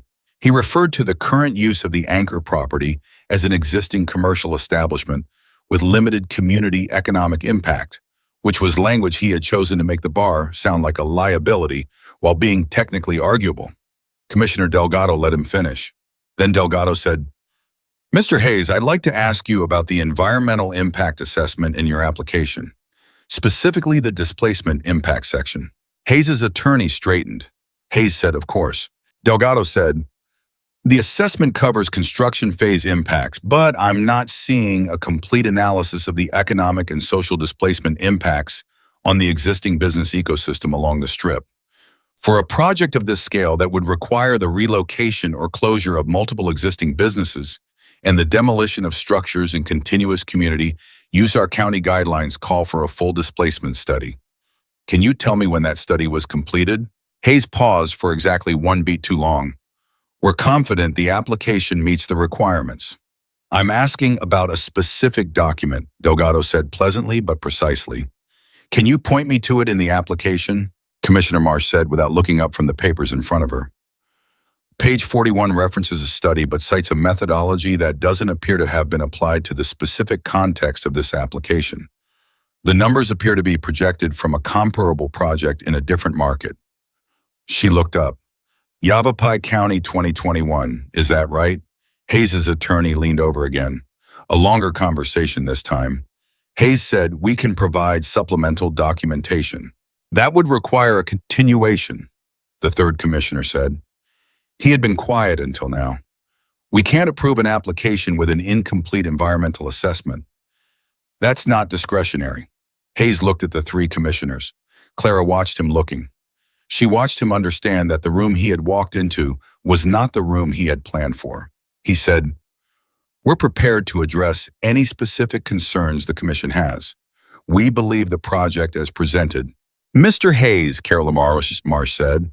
Her patience had arrived at its destination. The commission has identified 4 areas where the application requires additional documentation before we can consider approval. I'll read them into the record. She read them: the environmental assessment, the traffic study methodology, the utility easement conflict on the south side of the Strip, the community input documentation gap, the 3 meetings that had never been publicly noticed. After each one, the room was a little quieter. Hayes' project manager was writing notes with increasing urgency. The attorney had stopped leaning over and was sitting very straight. When Marsh finished reading, she said, the commission is prepared to continue this hearing to a date no sooner than 60 days from today, contingent on the applicant providing complete supplemental documentation in all 4 areas. At that time, the community will have an additional opportunity for comment. Does the applicant have any objection to that process? Hayes looked at his attorney. The attorney said no objection. The continuation is entered, Delgado said. He looked at the room. This hearing is recessed. The room came alive immediately. The sound of a room full of people releasing something they had been holding. Clara stayed in her seat and let the movement happen around. Her people standing talking, the Reyes family embracing Kellerman, and his wife Pete moving through the room with the ease of a man who was in his natural element. Hayes closed his laptop. He began gathering his materials without looking at anyone. His project manager said something to him in a low voice. Hayes listened. He looked up once across the room and his eyes went directly to Clara. She met his gaze. He held it for a moment. She saw him understand, not the filing gaps, not the community testimony, not the commissioner's questions. Those were consequences. He saw the thing that had produced them. He saw the person he had decided not to account for in his plan sitting in the second row with a legal pad and a folder, and he understood precisely what had happened to his carefully constructed project in the last 5 weeks. He looked at her for one more moment, then he looked away. He picked up his things and walked out. Jerry Putnam was standing near the door, and as Hayes passed him, Jerry said quietly but clearly enough for the people near him to hear, I want that folder back, Richard. Hayes didn't stop, but his back changed, just slightly, the particular tightening of a man who understood he was no longer in control of the shape of things. Jerry watched him go. Then he looked at Jake Morgan, who was standing nearby, and Jake gave him the small nod that was Jake's version of well done. Clara stood up.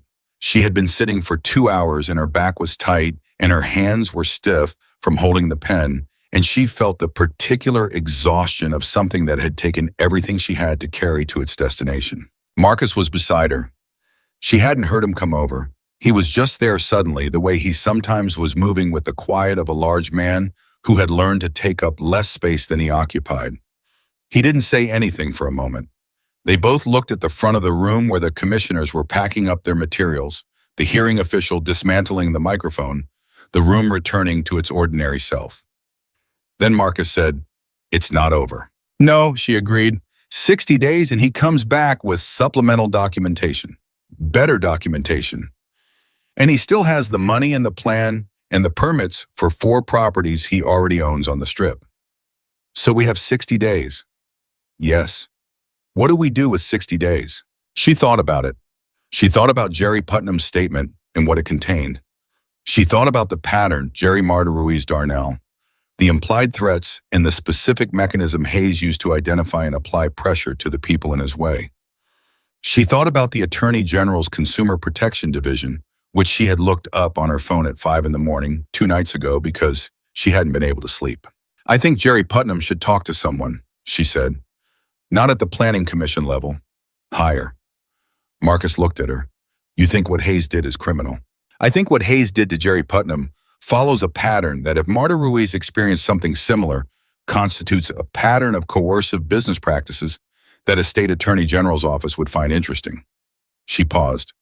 I also think that the development filings across the 4 properties Hayes already owns need a closer look, because a man who cuts corners on an environmental assessment is usually cutting corners in other places too.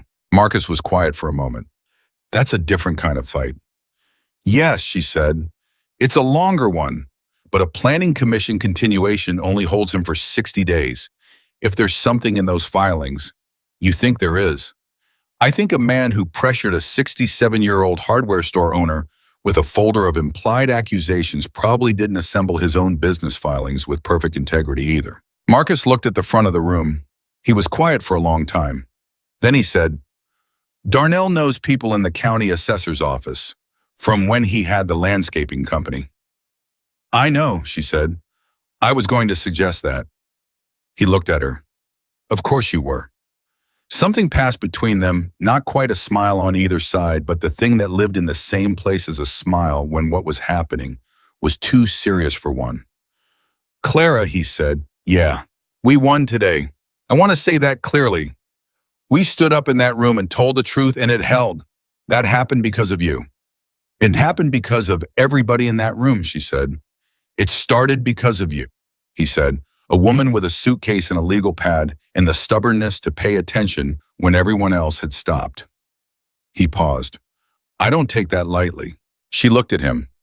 She thought about the night he'd told her she could have the room upstairs, the efficiency of his yes, the way he hadn't explained it or made it more than it was. She thought about what Pete had told her about Emma. She thought about 31 pages of legal pad notes and $12 drinks and 5 weeks of building something she hadn't planned and couldn't have anticipated. Neither do I, she said. The weeks that followed moved differently than the weeks before. The urgency of the hearing had been a kind of pressure that organized everything around it.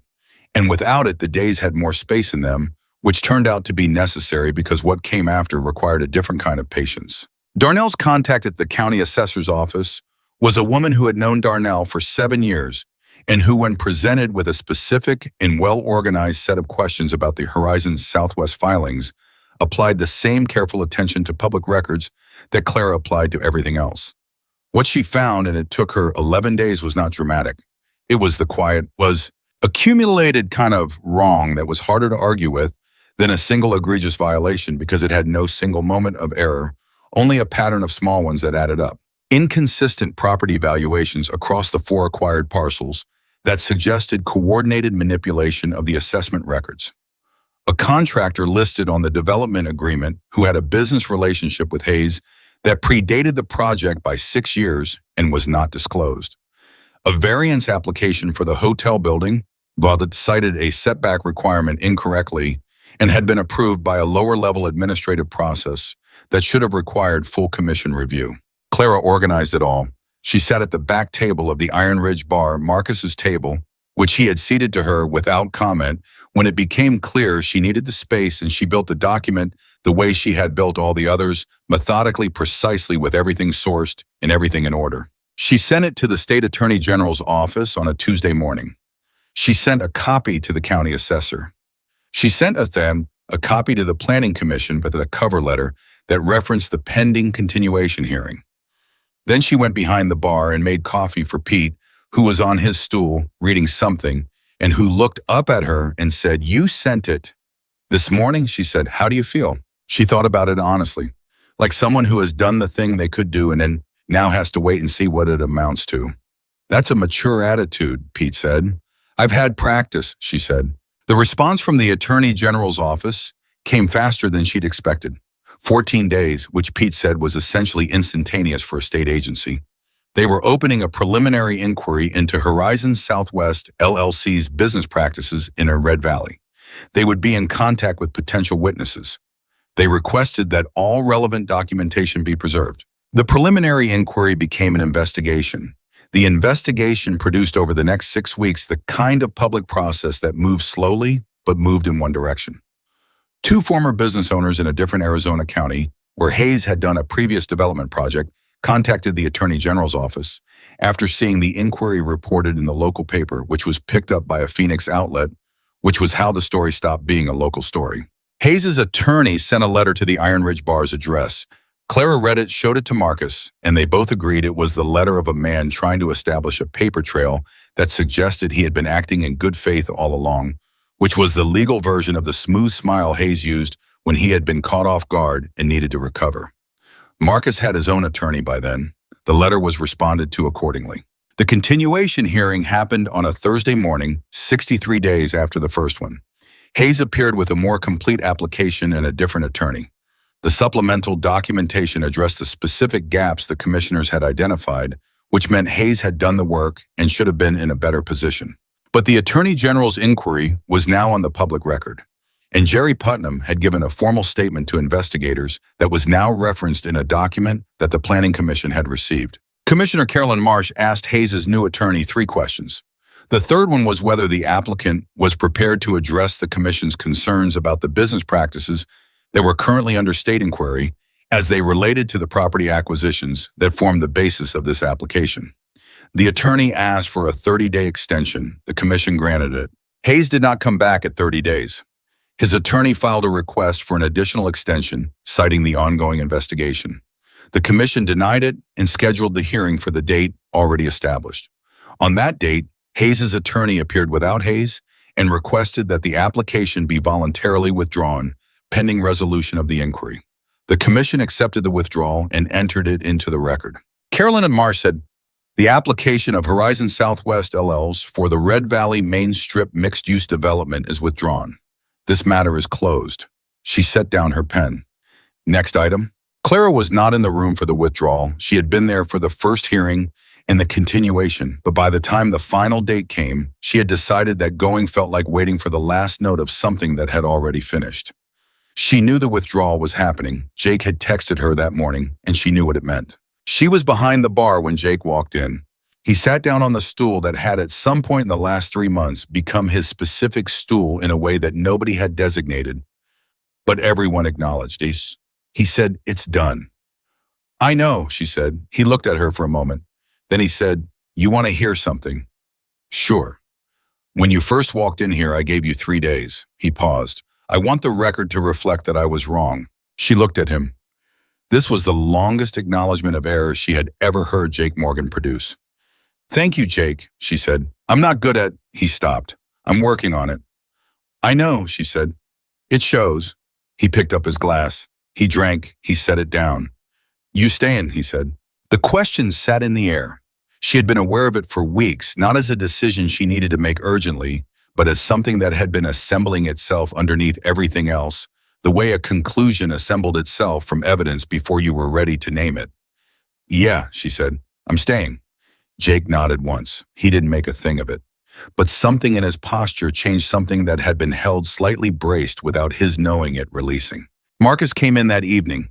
He had been at the continuation hearing. After all, someone needed to be, and it was his bar and his chapter and his town. He came in with the expression he always had when something difficult had resolved and he was still processing the fact that it had. He sat at his table, not the bar, his table. He had taken it back when the Hayes work was done, which Clara had expected. The table was where Marcus thought. The bar was where he talked to her. After a while, he came to the bar and sat on the stool. "It's done," he said. "Jake told me," she said. "He was there for all of it," Marcus said. "All 3 hearings. You, Jake, Pete, Hector, Darnell, the whole chapter." He paused. Darnell spoke at the continuation. She looked up. He wasn't going to. He changed his mind that morning. He stood up and told the commission that he had personal knowledge of coercive practices by the applicant and that he was prepared to testify to that as part of the state inquiry. Marcus's voice was level. It was the first time I've seen him look like himself in months. Clara thought about Darnell telling her he felt like he sold. She thought about what she'd said to him. What you do now matters more than what you did then. Good, she said. Marcus was quiet for a moment. Then he said, I want to ask you something. Okay. What are you good at? The real answer, not what you told me when you walked in here. She thought about it. Numbers, she said, patterns. Paying attention to people, figuring out what's true when the official version doesn't add up. She paused. Building things. Not from nothing, I'm not creative in that way, but from what's actually there, from what's real. Marcus looked at her. That's a particular set of skills, he said. Yeah, she said. The chapter has a fund, he said. A community fund. It's the thing in my ledger I call miscellaneous supplies, as you know. He said this with the small, dry acknowledgement of a man who knew she had seen his bookkeeping. It's grown over the years to a point where it could do significantly more than it does if it were managed by someone who understood what it was and what it needed. Clara was still. Mom, I'm not asking you to stop bartending, Marcus said. This bar needs you, but I'm asking if you'd be willing to do something more than bartend. He paused. The chapter makes a difference in this town quietly. You made that visible, and what you made visible saved us. I'd like it to keep being visible. To the right people in the right way. Not for recognition, because visibility, as you told me, is sometimes the only protection. She looked at Marcus Callahan across the bar between them and thought about everything that had happened in 5 weeks and 12 days and 31 pages of legal pad notes and 1 filing to the Attorney General's office and 3 planning commission hearings and however many cups of coffee with Pete Garza and 1 conversation with Darnell Webb that had cost him something and given him something back in equal measure. She thought about the woman who had walked in here with a battered suitcase and a broken history and a stubbornness she hadn't known what to do with, and she thought about who that woman was now, 5 weeks and a lifetime later. Yes, she said, I'll do it. Marcus nodded. He picked up his coffee.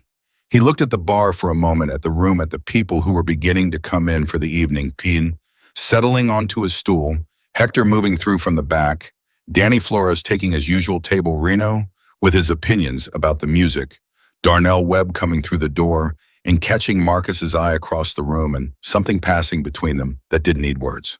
You know, Marcus said, when you walked in here, I thought I was doing you a favor. I know, she said. I was wrong about that too. She looked at him. He said it the same way he said everything that mattered, flat and simple, without the ornamentation that would have made it smaller. You gave me a floor to stand on when I didn't have one, she said. That's not nothing, Marcus. No, he said, but you're the one who built everything on top of it. She thought about what Pete had told her, about Emma, about the quality of attention, about what it cost Marcus to look at her sometimes and what it cost him not to. She thought about Drew telling her she was too much. She thought about the accountant's brain that tracked everything in the legal pad that went everywhere, and the stubbornness she thought was a liability for most of her adult life. She thought about the door she had pushed open because the sign said help wanted, and the alternative was to keep moving toward a version of herself that was only surviving. She had not known, pushing that door open, that what was on the other side was the place she was going to stay. She had not known that the people who looked like the wrong kind of people were the right ones. That the bar that looked like a dead end was the beginning. That the woman who arrived broken was not going to be repaired by anything she found here, but by everything she built. The Iron Ridge bar filled up around her the way it did every evening. The sound of it, the voices, the glasses, the low music. Reno approved of the particular quality of people in a place they had chosen and kept choosing, settled over her like something she had earned. Clara Bennett had walked into Red Valley with nothing but a worn suitcase, a legal pad, and the refusal to let fear make her smaller than she was. She had not come looking for a home, but a home had found her anyway in the way real things always did not, by arriving fully formed, but by being built slowly, honestly, by the hands of people who had decided to trust each other and found out in the end that they had been right. She picked up a glass. She made someone's drink. She moved behind her bar with the ease of someone exactly where they were supposed to be. And in Red Valley, Arizona, at the Iron Ridge Bar on a Thursday evening, when the desert sky outside went from gold to deep blue without pausing for anything in between, that was enough. That was everything. That was the kind of life that nobody could take from her now because she had not been given it. She had built it herself.